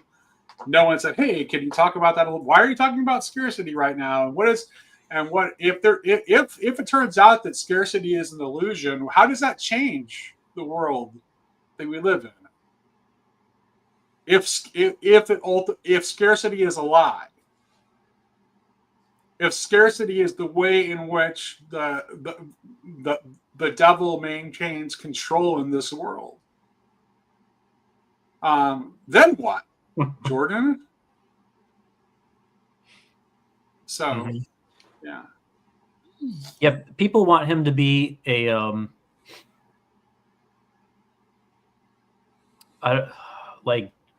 so I'm working on Jonathan Peugeot's comic book, and he's playing with all these archetypes of like beast creatures that aren't necessarily bad, right? That they appear to be fools, they appear to be beasts, but they're actually there to shame the wise, kind of thing. And I think a lot of people have Jordan Peterson as that he's the beast that shames the wise. But at some point you have to, like, if you put him in these debate scenarios where he's advocating for theism or Christianity, or like, I don't know what we're doing. Like, that starts to feel, perverse might be a strong word, but like, do you know what I mean? Maybe. Well, but he offers good challenges though too. Like, there was part of the second episode of the gospel series where, like, Peterson was talking about how unfortunate it is that certain types of literal Christians want to make it about like dogmatic assent to the propositions, which is in fact a good thing to push against, because that's not what it's about. Like, God is inviting you into himself. Wouldn't God you is be the very inviting person? you into new and better and fuller reality. And you're supposed to try to live in that place and to bring others into living in that place, and not just it's not about like propositions. Which is why Jordan Peterson shouldn't be the person on the pedestal, I think. Because if it was just about propositions, you wouldn't have to believe it or embody it to argue for it. And this is what he is at this stage. The Christian person is never going to be on the pedestal. They're going to be on the cross. One would hope. There it is, Luke. There it is. Well, I don't know. I don't know if I think we put them on the pedestal. Jordan, which becomes the cross. Well, yeah, like I and I'm not saying this. Well, but I'm not saying this because I'm great or anything, but like I'm not watching. I don't watch Jordan Peterson very often. If he has an interesting guest on his podcast, I'll watch for that sake. But like I recently posted, I think on the Discord, I think I've dove into all the Peterson that there actually is. You know, and it's not that I don't appreciate him. I totally appreciate him. But you know, we make things holy by the kind of attention we give to them. That was that Gerard point in the book where he says the idol and the scapegoat are created by the same processes. That's right. And I tweeted about this, but I went and saw Wicked, and that exact, like, if the author of the book or the play wasn't into Gerard, then I don't know, because that whole it was a great movie. I hadn't seen the play. I guess it's very close to the play, true to it. But Jess, quick, my wife and daughters went and saw Wicked too. I should ask them if they think it's about Gerard too. You should. Well, no, but here's the thing, though. That's the thing, though, is like once you start, once you're familiar with mimetic theory, you're going to start seeing this pattern over and over and over and over and over again, like everywhere. Well, and a lot of television and a lot of movies and a lot of everything, because it is like it is a description of our process of how we create culture, of how our sense of the state creates culture. And so, of course, you're going to find it. Okay, Nate, I interrupted Jess for a joke. Jess, you get 5 minutes. I just wanted to say, like, in that movie, Wicked, there's one scene, and in that one scene, she goes from being the scapegoat to the idol. Like, just it flips almost immediately, and it's done. It's this scene where she goes to the school dance and she's like being ridiculed and stuff, and then the popular girl comes up, and it's actually, she copies the scapegoat, Elphaba, the green witch. She copies her, she mimics her, and it's in the mimicking of the scapegoat the scapegoat gets turned into the idol. Like, and like, it's so natural. And it was actually, the tornado sirens are being tested right now. I don't know if you hear that. But it was a profoundly emotional moment when that happened, when that turn happened. Like, I was surprised, like, how intense it was. And then when it happens, it's like almost natural. You're like, oh, of course. And then at the end of the movie, she gets turned from the idol into the scapegoat, like almost immediately. Like, it just takes this much. I think there's actually something deeper going on there than the Gerardian ideas, but they're definitely. Well, no, because here's the thing, though. The Gerard is trying to say that this is a way in which we create worlds. Is a way of putting it, right? Mm-hmm. Yeah. This is a way in which we create worlds, and so it is also. So the gospel story is simultaneously the place on which it is in clearest display, because the Gospels lack the impulse to cover it up, because the Gospels are telling because the Gospels exist to expose the mechanism and to reveal it for the lie that it is. So you can see the pattern more clearly in the Gospels than you can in the mythic sources. So and there's no more obvious example of what you were just talking about, Jess, than Jesus's triumphal entry into Jerusalem, followed almost immediately by the cry. Yeah. Well, this is where I Barabbas and crying, crucify him. This is where my disagreement with Gerard comes in. I think the foundational pattern is that of creation, of world creation, and then the mimicry of it into the scapegoating is actually the lie. And I don't think that's necessarily a disagreement, but I would say that the foundational thing there is the pattern of creation. And yeah, like there's actually, let me pull Gerard just goes, this is my thing with Gerard. Like he just says, oh, the God of victims. He still maintains the whole scapegoat framing for the whole time, where I would flip it into he does. Okay, the framing of it's the pattern of creation. Right. I'm just gonna sign off, guys. Oh, okay, Sherry. I gotta go. I jumped back in because I said I would, but I really have to go do all my chores and feed all my critters. Okay, Bye. so let me share this with you. This is from the Gerard Reader.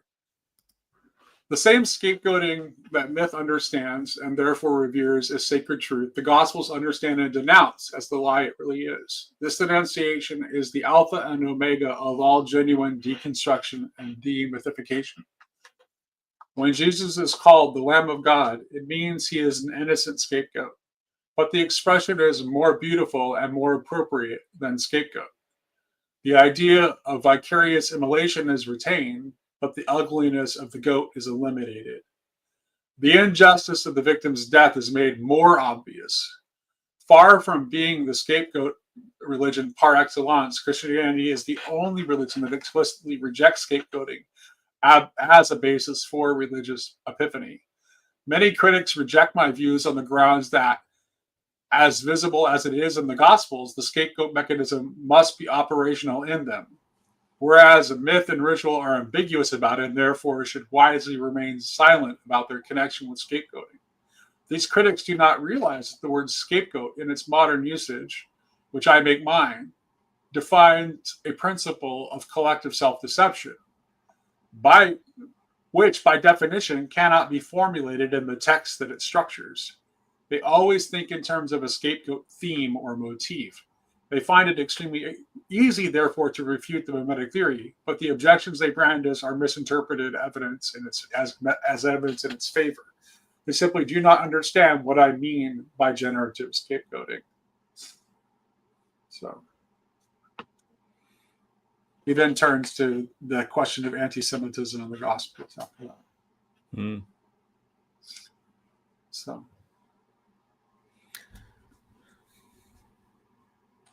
Luke, how's the workout going? It sucks. It always sucks. Trying the David Goggins Jocko Willing kit. I had recently. I said this earlier in my monologue section of the live stream, but a local buddy. I've had a couple local friends try to coordinate working out together. It's just a touch point. And I was just like, and I realized I hate that. I hate working out with people.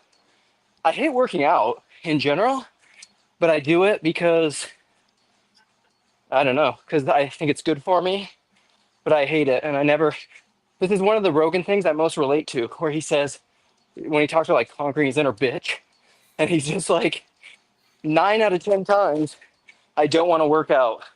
And I work out 10 out of 10 times. And so, but I've realized I don't want to do it with friends because I hate it. I don't want to do something I hate with my friends. I want to do something I enjoy with my friends. And I don't need the accountability. I just work out by myself. So it sucks. That's the short answer to your question. Do you enjoy play? Yeah, for sure. I would love to play basketball with my friends, but I always hurt myself because I try to play like I'm 20.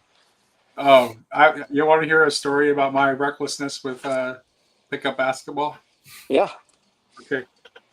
I was a junior in high school, so I was like, my last childhood asthma attack.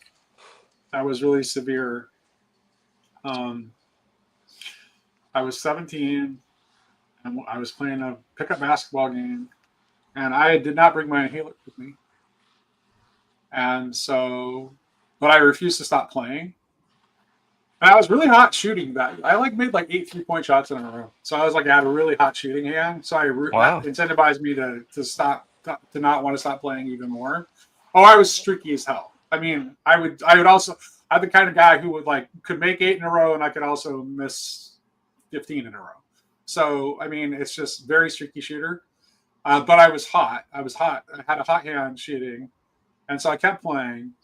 And, I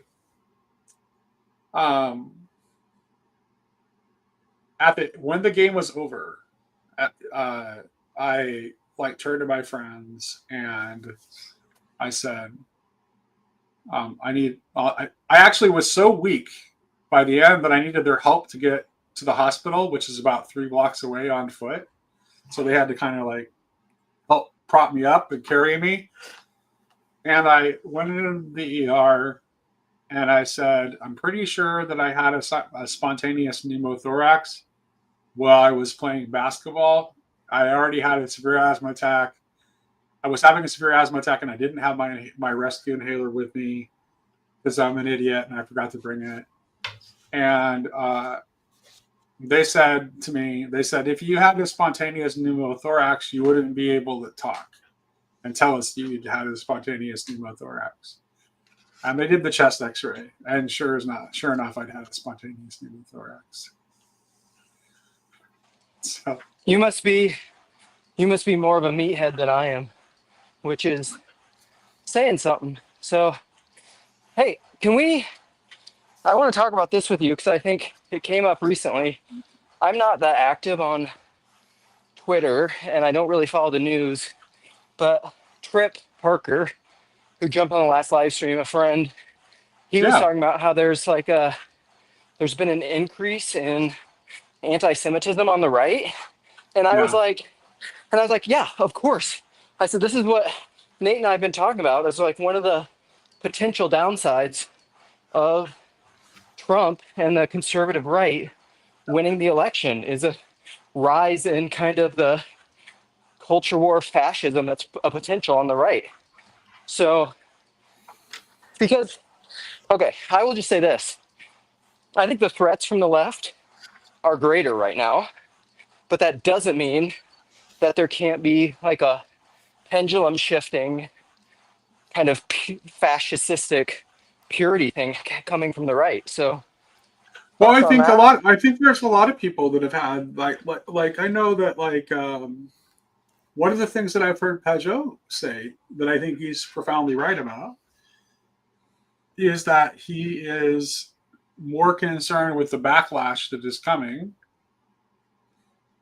from the other direction than he is with the sort of the soft tyrannies of the left. I think we can call them the soft tyrannies of the left are one thing, and they're certainly, and I find them concerning. And I'm not trying to to make it like they're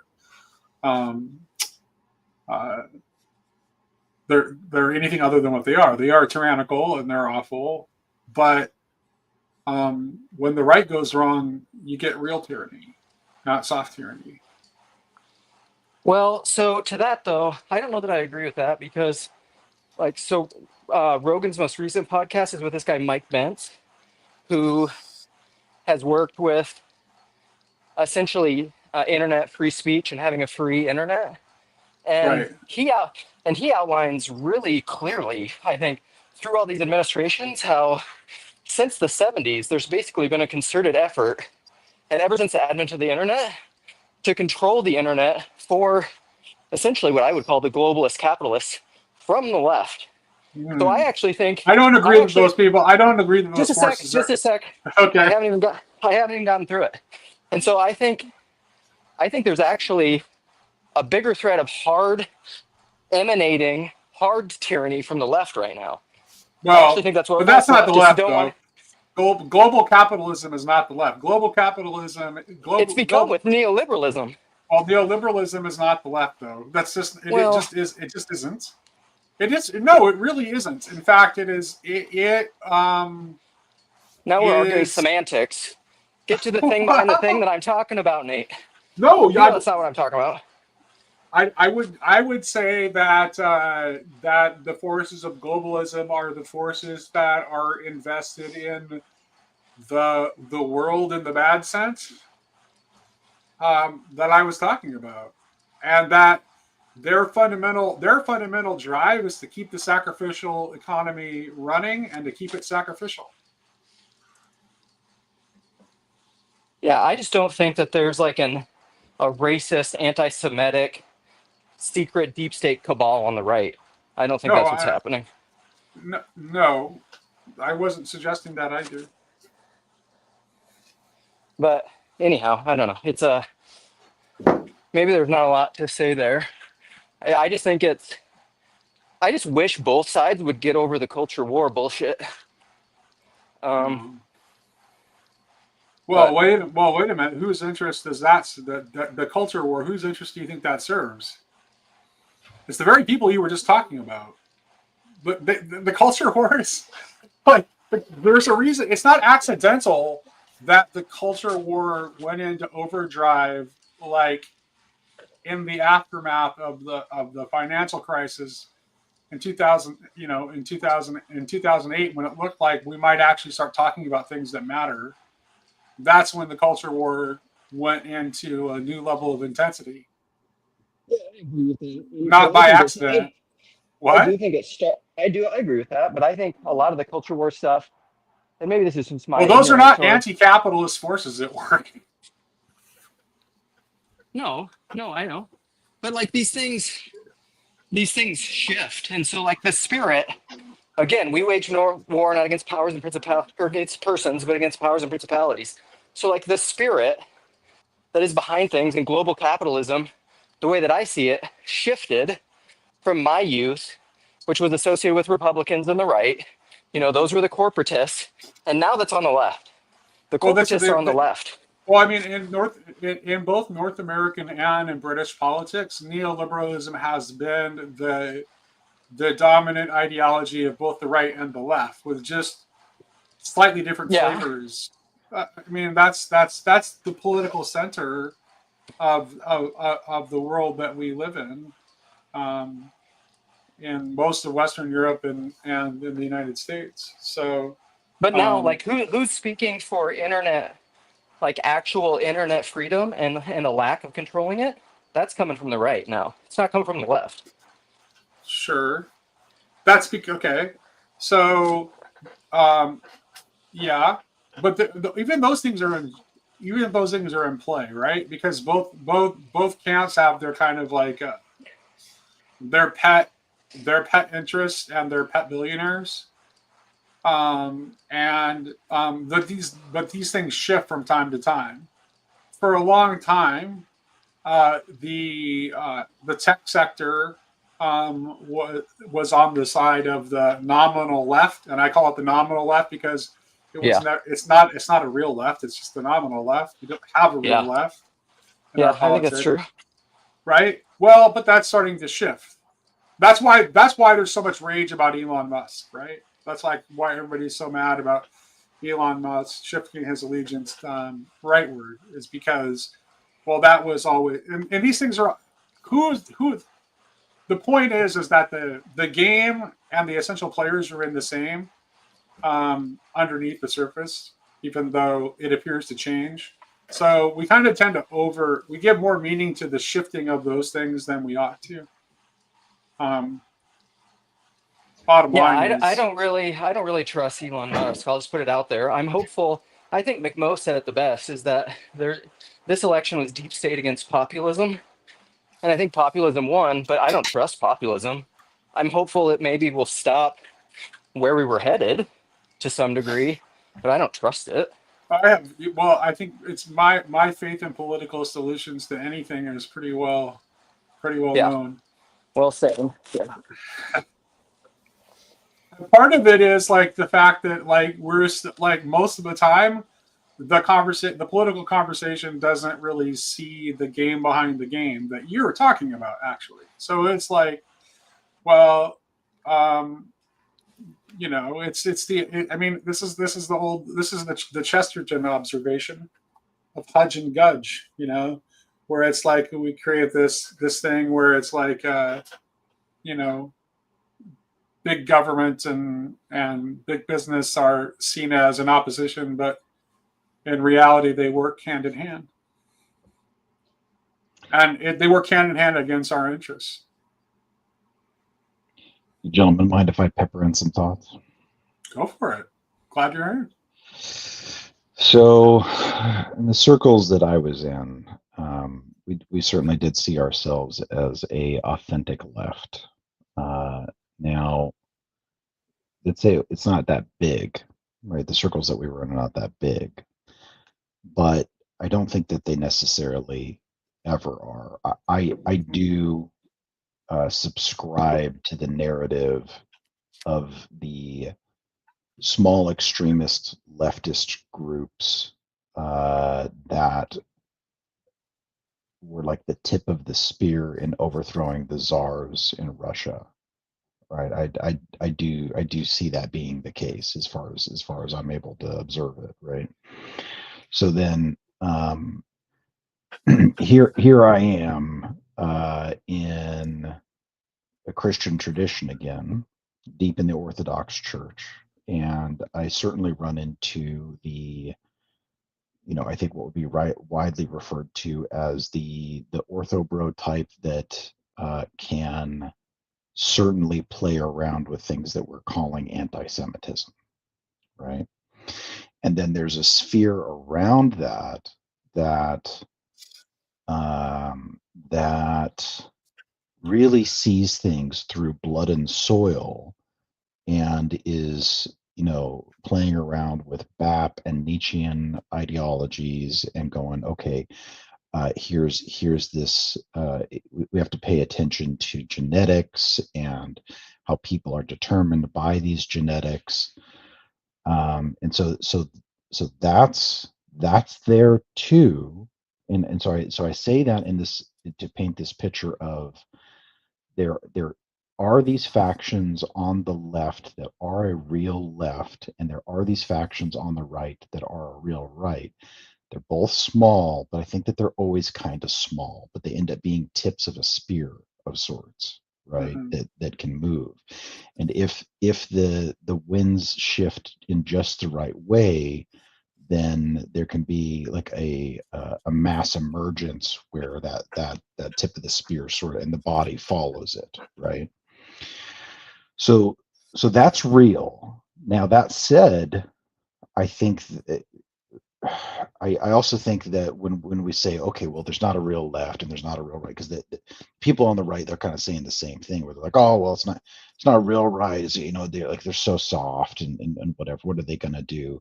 And there is some truth to that, to where there's like a Western comfort, right? Like in the midst of Babylon, and the sheer. We're not talking about a bunch of hard people that have grown up as warriors. We're talking about Call of Duty LARPers, right? Well, and part of it is because of the relative comfort in the West, right? Because of the kinds of movements that you're talking about, Michael, both on the right and the left, they're fundamentally revolutionary movements, right? The problem with revolutionary movements is that they always and ultimately want to answer violence for violence, and so there's never any hope in them because of that impulse to want to return violence for violence, and they don't really come to the fore and actually get the power to institute revolutionary change and and cause the disruption that they want to cause, unless like the comfort offered by the status quo is disrupted.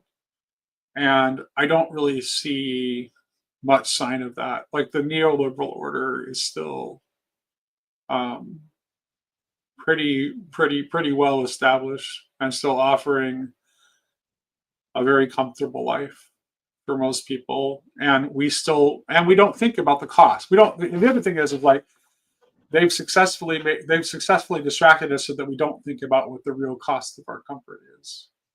And sometimes here's where the revolutionaries are good is the revolutionaries will make us look in the places that we don't want to look and confront us with the cost of the comfortable life that the established neoliberal order has given us. And the problem is that their answers are as to what to do about it are always driven by violence and vengeance against whoever they perceive as having wronged them. And they have different, obviously the folks on the right see themselves as being, victimized by different people than the people on the left, but they definitely both have a victim mentality, and they both are driven by a desire for violence and vengeance. And so neither will offer any hope of anything more but a continued repetition of the same cycle. Isn't that the new label of woke right and woke left? Is one of the criterion, at least that James Lindsay and Kissen are pointing out, is that victim mentality? Kenneth! Well, yeah. Hey, Ken, would you drink all my coffee? Yeah. So on that note, I feel like I see these examples throughout Christendom, let's say, where we can see some of the same animating spirits at play that under a strictly pagan lens would like wildly run out of control. But in this Christ haunted world, there's a restraining force where you can have something that looks monarchical, dictatorial, kind of fascist, right? But when Christianity is in proximity to it, it's a restraining force, right? Because even the value judgments against what's happening there, you keep having to return to these holy scriptures, these traditions that restrain you from going too far off the deep end. But it happens on both sides, right? So like I see this with certain kinds of like Anabaptism or like more leftist anarchic models, like where there's still a restraining force. Like what happens with the Puritans in America up north is what they lack in hierarchical structures. There's cohesion, and that cohesion is a result of the church. And so Christianity ends up being this restrainer from extremism, right? It pulls it back. Like one of the things that I'm most optimistic about as a result of the American elections is like, did populism win, or did a wider Christian or Christian friendly allegiance win? And I don't know. Yeah, that's an interesting question. And we'll see how it plays out. I don't really know. So yeah, I think that certainly I think Christianity acts as a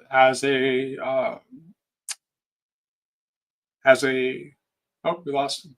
So I guess, well, I'll just open it back up. Never mind. Won't respond. I was going to respond to it. No work call. I understand, Michael. Another time.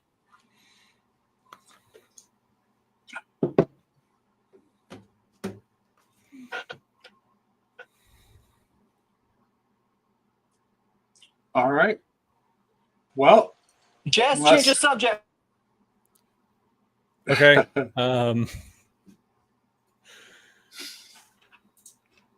I think we're in like the all right. There's this inherent problem that, well, I guess I'll just use Gerard as an example, but I think it's at the end of the book of Job. Also, the book on Jung the Jung's book on Job that I'm reading. He's outlining like a similar problem. It's in the wake of Christ. Jung frames it as the Antichrist that appears, to John in his revelation. It's this, for Jung, it's this balance that I ate those leftovers. They were very delicious. Thank you. Thank you. There is also some chicken schnitzel, but with a pork schnitzel instead. What's that sound?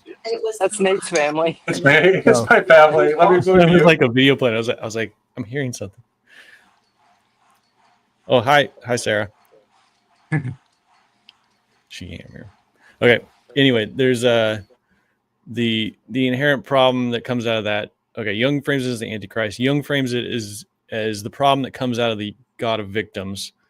So he even says that the scapegoating not only will not just disappear because of this, but because of its lack of power now, it will be used more and more to greater and greater degrees in order to, it's like an overcompensation for its lack of power. And you have that. And then at the end of the book of Job, you have everyone coming into the house of Job and comforting him for all the evil that God has done to him. And the way I see that problem is that Job has a vision of God. I have heard of you, but now I see you. But the people didn't. The people just see Job. So they're convinced of the righteousness of Job, which is good. They comfort him, which is good. But also there's this fundamental disconnect now, or maybe it's even an awareness now of the evil that God does, quote unquote, the evil that God does.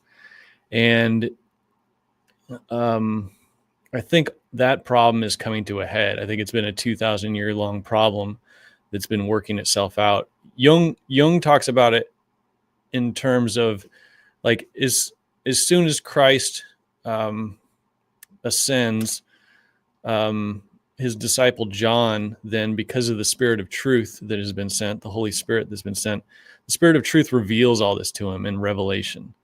So for Jung, this gets revealed as the outworking of this problem. And, there's so many twists and turns, like you guys were just talking about, like, is it the left, or now is it not the left, but the right? And then did the left turn into the right all of a sudden, and the right's now the left, and the corporatists are now on the, on the side of the communists, and the communists are now on the side of the corporatists, and the globalists, like everything's like flipping back and forth and back and forth. And I think everyone's trying to find a grounding in something that doesn't necessarily have a ground right now. And so,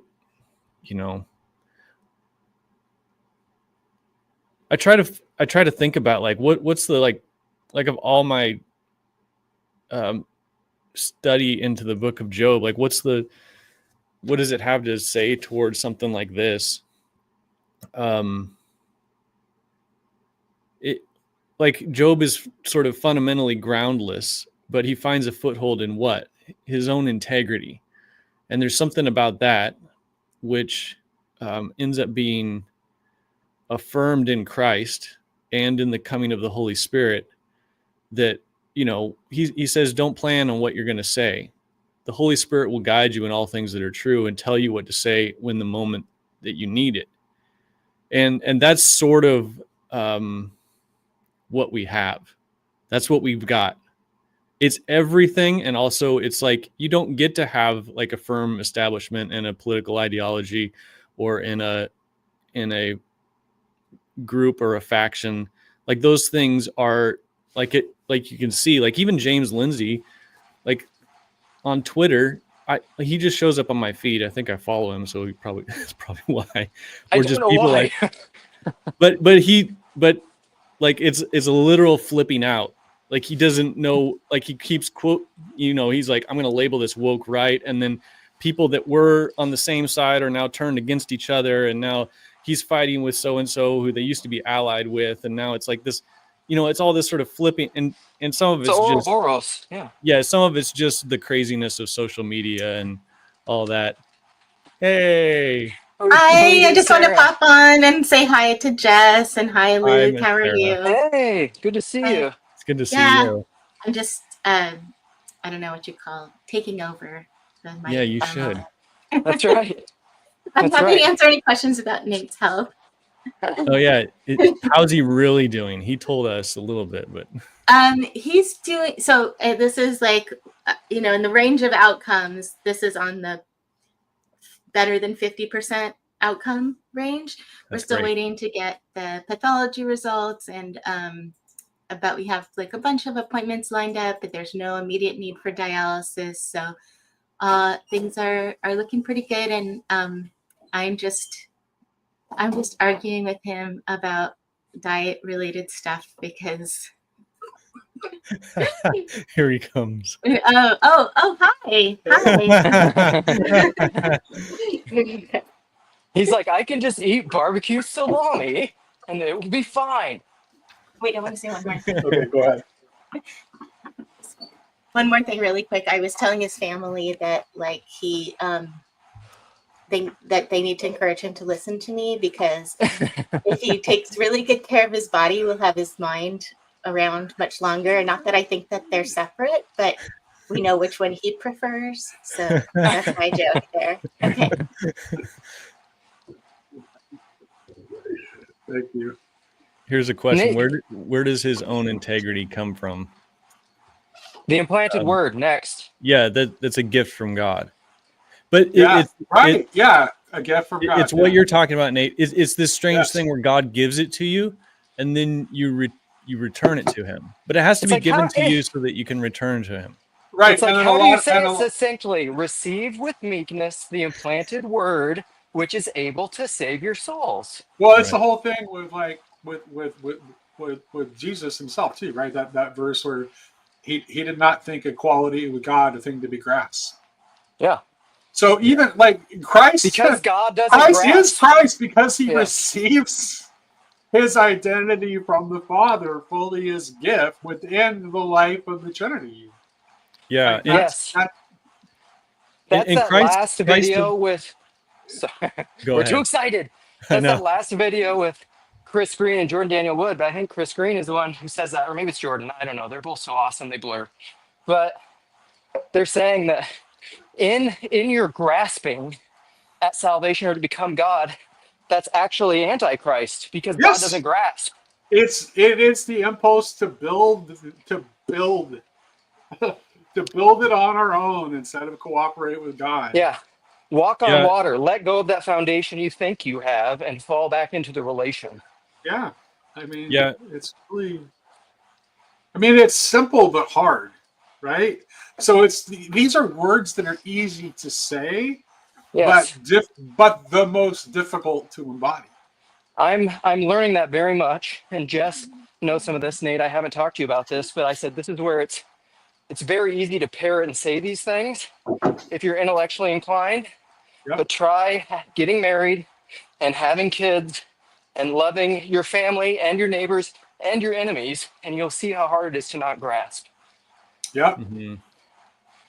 Yeah. Yeah. It's like, this is why this is the real genius of Tolkien on display in the Lord of the Rings, right? Because the ring of power is is kind of the perfect representation of this. And I don't remember who. I was listening to someone talk about how, like, the moment that you see that Gandalf is tempted by the ring, like that's the really terrifying moment, right? Like, so, or like, Galadriel, yeah. Right, exactly. Right.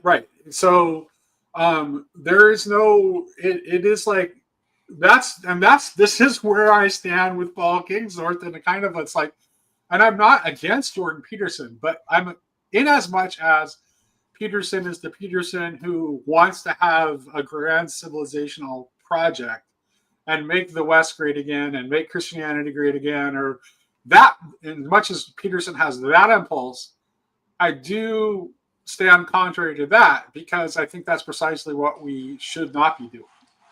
So that came up last Because night in our book club, Nate. They said, "What do you think is Jordan Peterson's goal? What's he trying to do?" And that was my answer: save Western civilization. yes, he wants to save Western civilization. Yeah, he's the and great. and Kingsnorth's message is like we need to let it die because it's not ultimate. Yeah, it's not ultimate, and it never was. And so we need to be willing to let it die and to trust God. yeah. Jordan Peterson's the last great Western citizen. Yeah, that's why he's very much like he has some grasp of some Christian ideas, but ultimately I think that Peterson and his foundations is like he's the stoic, right? He's the virtuous pagan. Because he doesn't and what else could he be? You can't until you actually this is weird, and I don't want to make this sound like a propositional thing, right? Because there are people who are able to show through the way that they live in the world and the fruit that they bear that you can tell that they are seeing the true reality shining forth and living into that, regardless of what propositions they hold. So it's like Peterson gets some of the propositions right, but his fundamental skepticism is that is rooted in the fact that he can't see the possibility of that world being real. And so he wants to make the best of the world that he sees as being that we're thrown into. Ultimately, I think that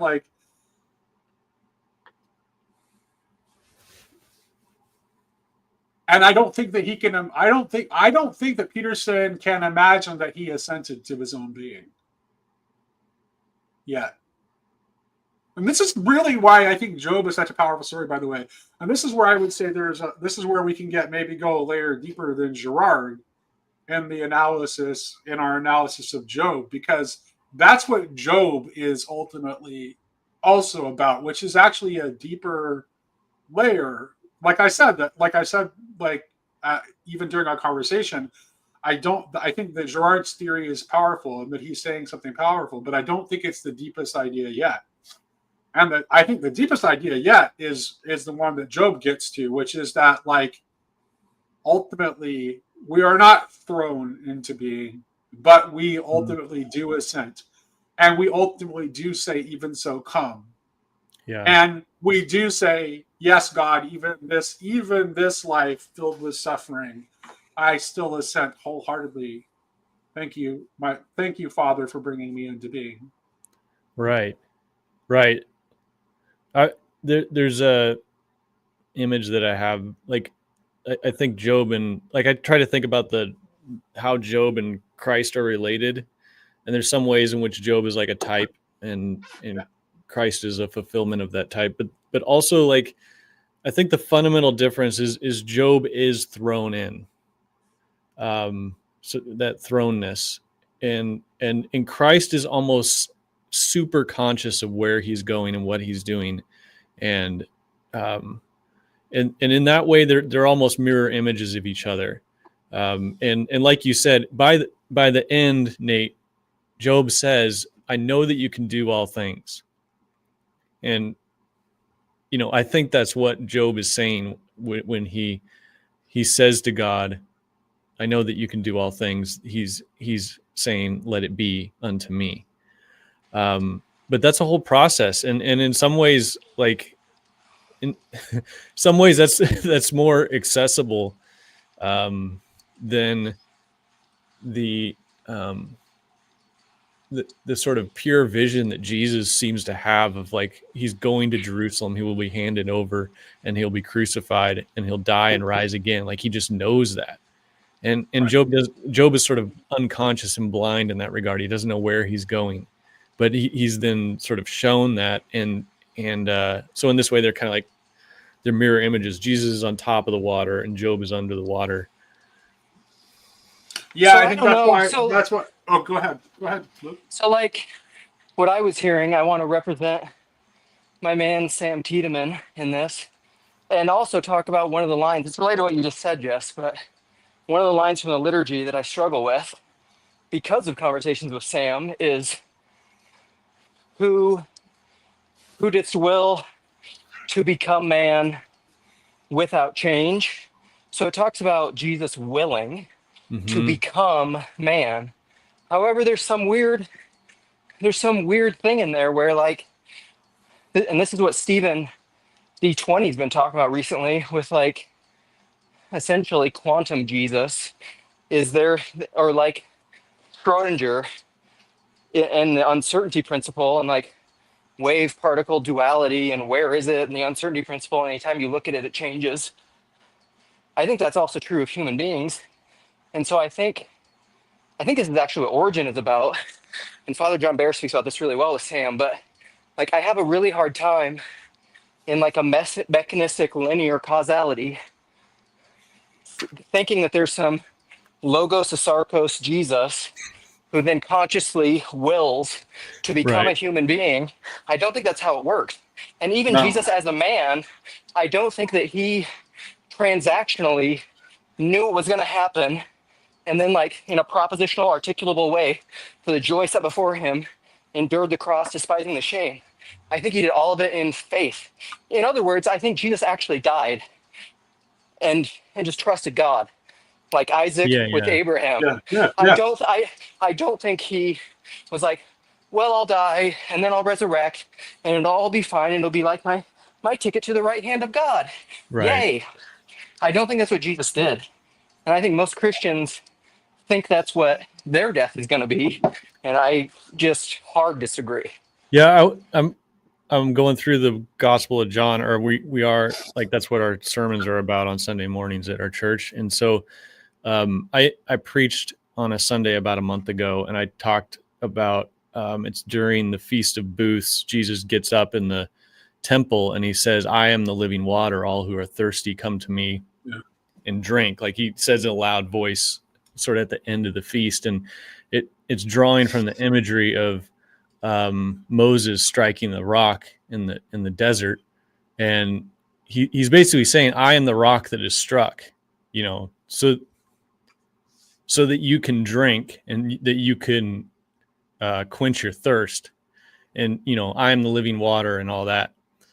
And the book of John is like, Jesus in the book of John is almost like just so like, there's no doubt in Jesus at all. There's no like wavering there. Like Jesus is almost sort of dead set and aware of everything that he's doing. But then when he's on the cross, in John, he says to John and his mother, behold your mother, behold your son. But then after that, he says, I thirst. And, here's the one who was saying that I'm the living water. Everyone who's thirsty, come to me and drink. And then there he is on the cross saying, I thirst. Perfect. Well, but if I'm right, Jess, if I'm right, and Gerard is right, and that one of the purposes of the Passion is to reveal the lie that is our sacrificial economy and our sacrificial reality. And there's a way in which the idea of reality and economy, I mean, I'm using an economy here in a broader sense, are connected. And that's exactly what you would need to do. And so it's interesting. And the David Bentley Hart piece that I read for a little bit on this stream, like the very first remark he makes is to just like object to the entire framing of the question, and to talk about the banality of seeing life as a contest in which you get some sort of like reward or punishment at the end of it. And that's such a powerful illusion for us, and such a powerful and has such a powerful grip on us. And here's the thing: I have this argument. I know I'm talking about this in a sort of slantways way, but I'm getting to the point. So bear with me for a moment. I can remember when I was at Thomas Aquinas College, there was this conversation that was going on that like crossed over lunch, and I was an agnostic at the time, and the conversation was about whether you should try to become a saint. And I found myself, even though I was agnostic, I found myself having a very strong opinion that is a terrible, to decide consciously I want to be a saint and to try to be a saint is a terrible idea. And it's because it is living into a vision of reality that is fundamentally transactional. Mm-hmm. And there's no way to render it not transactional. So that's why the thing about Luke saying that like Jesus, like he has to believe that Jesus faced his own death, not knowing with certainty that he would be resurrected. Because if that were the case, if he knew with like the kind of certainty that we desire, the kind of knowledge that we lust after, this kind of grasping knowledge that wants to know things for certain, if he required that certainty in order to do what he did, then he turns it into a transaction. Yes, and it validates a transactional ground. Yeah. There's this one-to-one correspondence we desire. Everything. We're like, do this, get this, and those systems can always be gamed. So this is the thing. And once you game a system, you're no longer in right relationship. You're in a system. Yes. And so there's an inherent problem there. And so God always somehow has to break the game in order to show the real relationality. By the way, that sense of gamification and system is precisely why it was Jordan Hall of all people that I invited into this conversation that I want to have about mimetic theory and the closed world of the serpent.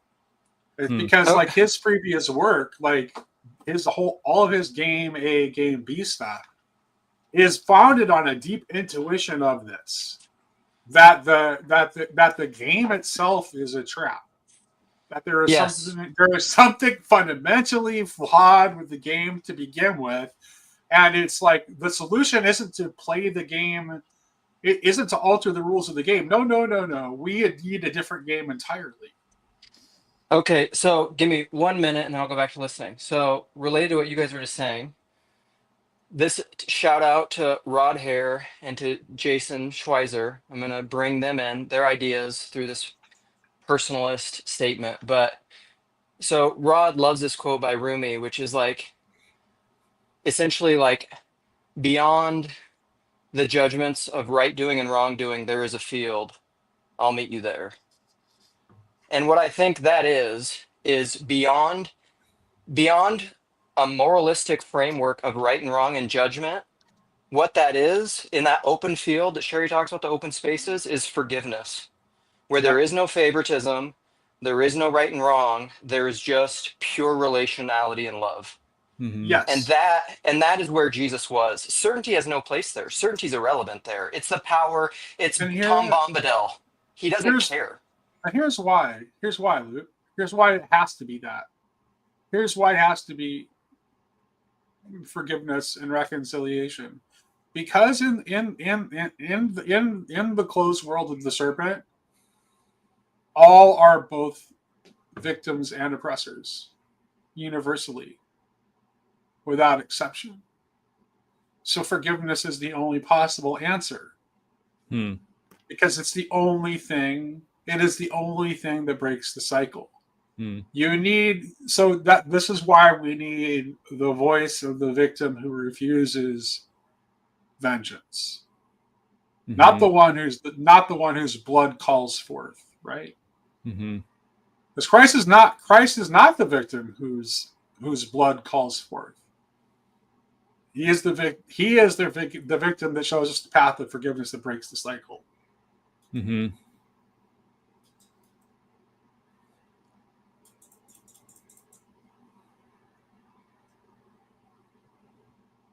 Yeah, it reminds me of a lot of stuff. There's this. Let me see if I can find this quote real fast. Jung, I think I copied it.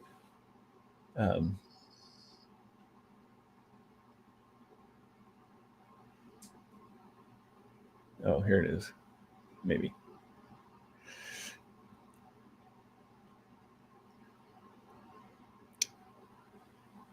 Yeah, well, I didn't copy it down. But Jung makes this observation. There's a lot that's wrong with Jung's whole thing. But he was talking about how he sees after the coming of the Holy Spirit and we are made like sons of God, that the primary focus isn't moral or in obedience to the law, but rather God is demanding that we become conscious. And he wants that consciousness is the most valuable thing. And what he's doing is he's dragging you out from unconsciousness into consciousness, and that sin in that regard is to remain unconscious and to be blind. I thought that resonates with me, and that resonates with me specifically because you can see the way in which like this idea of unconsciousness relates to Paul Kingsnorth metaphor of the machine, Jacques Ellul's reflections on technique, Tom Berg's talking about the closed world of the serpent. The things that happen there are automatic. That's why we use that's why we use these machine metaphors to describe them. They are automatic, but that's why Tom Berg says that the only things that are truly done are miraculous, and that the things that are truly done are the things that like seem impossible. And he specifically uses Christ's direction to love your enemies as a powerful example of this, because that's something that's truly that's truly done. That is something that is truly done. Whereas, hating your enemy, well, that's just automatic. You haven't done anything. If you hate your enemy, you've perpetuated the machine. You've continued the closed world. You've surrendered to technique. Michael, what say you? Well, I wanted to jump in. Heard you guys talking about the Feast of Tabernacles, and so I'll send it to you on Twitter, Jess, or whatever. But I just texted a link to the copy of my book, which I finished recently. Oh yeah, congrats on that. That's cool, man. Thank you. So, but that kind of Feast of Tabernacles is really like a central kind of a theme that I kind of stumbled on in thinking about, and it's kind of because like it's trying to find like the middle path or whatever between sort of these different extremes, because like my instinct is to be like a builder, and I think that is part of like the cultural mandate, to prepare the earth for the New Jerusalem. So the immediate question I want to ask you, since you've been thinking about the Feast of Tabernacles, do you think it's incidental that the Transfiguration happens to coincide with the Feast of Tabernacles, Or is there a connection there? And if so, what is the connection? I suspect if we talk about an event of the incarnation and its connection to this, that then we might shine some light on something. We'll see. Well, yeah. So I definitely was studying a lot and reading a lot the part in John where it talks about that where Jesus is celebrating it. I think with the Transfiguration there is definitely. So I talked to David Busatil about this because he was making that connection and like that Peter was saying like let's put up the booths like the time is here. And I think that it is like the whole thing with tabernacles is it's kind of this already and not yet kind of a thing. And a big part of that is that like, that impulse to build is something God's put in us, but he says build these temporary things. So which is why the title of my book is Tents Before Temples. And I think because, we need to craft these imperfect models or whatever, and I think like iconography is doing a similar thing, where it's like on the one hand there is certainly a possibility that those things could be turned into idols, but then like the impulse, like I just saw a Presbyterian guy who's like real talking about how like he's basically instructed his kids to like cross out pictures of Jesus's face in children's books, and I'm like, that seems like how are you going to tell that you're doing that from a Christian mode while like the Satanist kids are also doing the same thing? So it's like, which is like I understand the impulse because it's like we don't want to, God's too holy or whatever. But I think in the Feast of Tabernacles, it's like it's this foretaste of the ultimate, and the like temporary nature of it is part of just like I don't know. I'm going to say it's like, well, God, Jesus did die. He did expire temporarily, and so it's like it's okay to let go of these things because there's a resurrection. But I think it's just like it's just kind of a really beautiful symbol of like this messiness of like us trying to explain something incomprehensible. And like if we work through these models and we do our thing and we try out our ideas, like there's a lot of improvements of civilization, like I just think about like the how much like infant mortality and death through childbearing has been basically eliminated in like Western nations. And it's like that is a thing of God. That is like, that's an amazing thing. Like that we live in, getting people to value babies and, parenthood is another, problem. That's kind of the important uphill battle with some parts of society. But I think like, it's interesting, like even how in Zechariah, it talks about like the nations like who have attacked Israel, like their punishment is that they will be required to come to Jerusalem and celebrate the Feast of Tabernacles. And like, so what are the and it's a feast of abundance, it's like the most sacrifices, but those are food sacrifices, and it's just this time where you're supposed to be sharing. And it's interesting because with it harkens back to the time in the wilderness, just like Passover, but like Passover is all about like the escape from the bad place. Tabernacles is like the honeymoon. It's like you're just starting out. All we have is this little tent, this little booth, but we have what's inside it is the people. And the tent is temporary, but what's inside of it lasts, and that's what you're really celebrating. But the tent gives you the means, because you know, and it's also the holiday where, and this is what I said to Jacob, like, I think you guys are supposed to be inviting us over when you celebrate tabernacles, because it says to like invite the foreigner and the widow and the stranger in. Like, that's the time. There's a way in which okay, so there's a like, if like, just in terms of like, I don't have you ever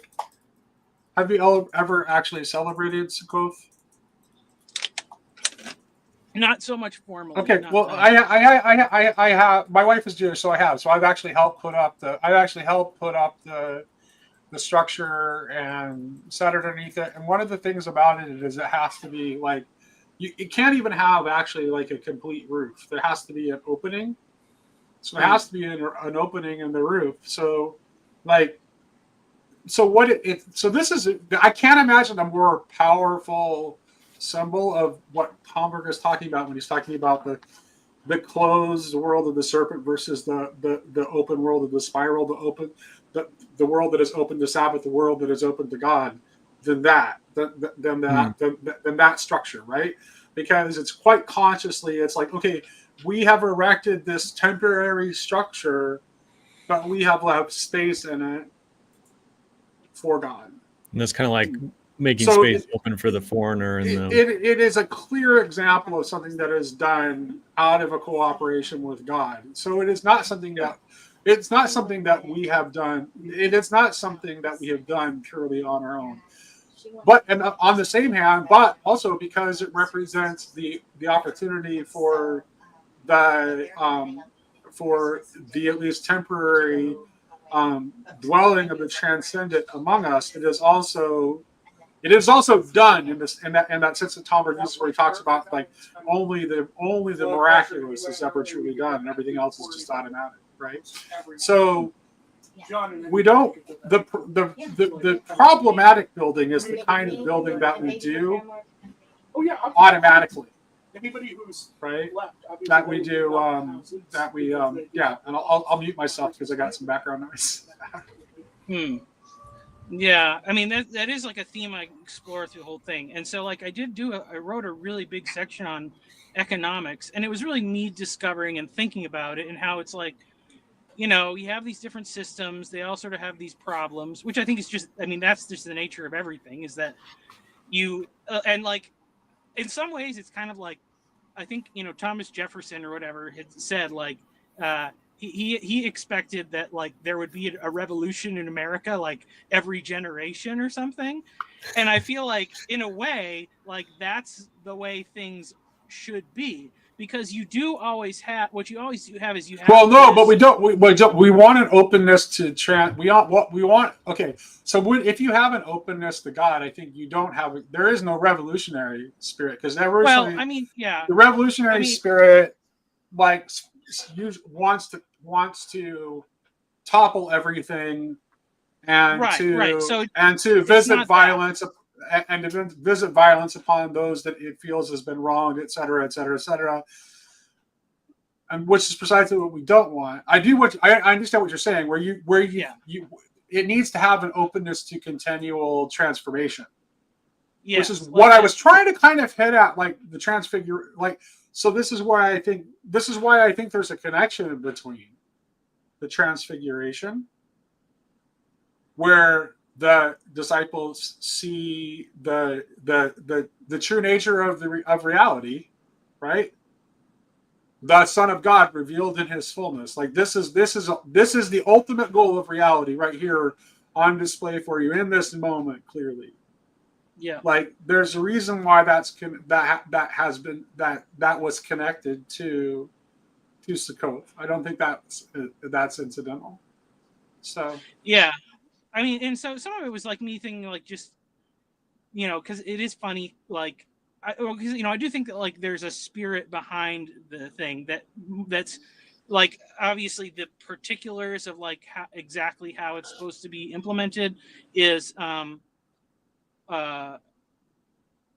something to be studied and to be learned from that. Like I'm saying, like as how Jewish people celebrate now, but my thinking was kind of like, okay, hey, this is definitely something that like Christianity is lacking, like this kind of a holiday that's celebratory, that is, and I see like, you know, it's getting out into the wilderness. It's on the one hand, you have a whole bunch of food, but you don't have a lot of like civilization. And so if you do that once a year or something, you realize your attachments to these things like are not so important. And but then, you know, you also can like I'm sure that, okay, so I'll use an example. Like when people get into like camping, because I think camping is like a very similar thing. You know, usually they start with some amount of stuff. And on your first camping trip, you're going to encounter a whole bunch of problems where you realize either you have to set things up differently, or you might need a few different items or whatever. So then if you go camping with the people who've been camping every summer for 20 years, they're pros. Like they have all this stuff like down to a science. And all, with all of the civilizational stuff like the setup, so that's not so important. But then what they can really focus on is the community and the fellowship. And so like I think in some ways, like, you know, I think like this, like what we're doing with the internet and stuff like this, it's like it's this imperfect thing, but it is giving us an affordance for community and relationships that were not possible in a in a previous generation.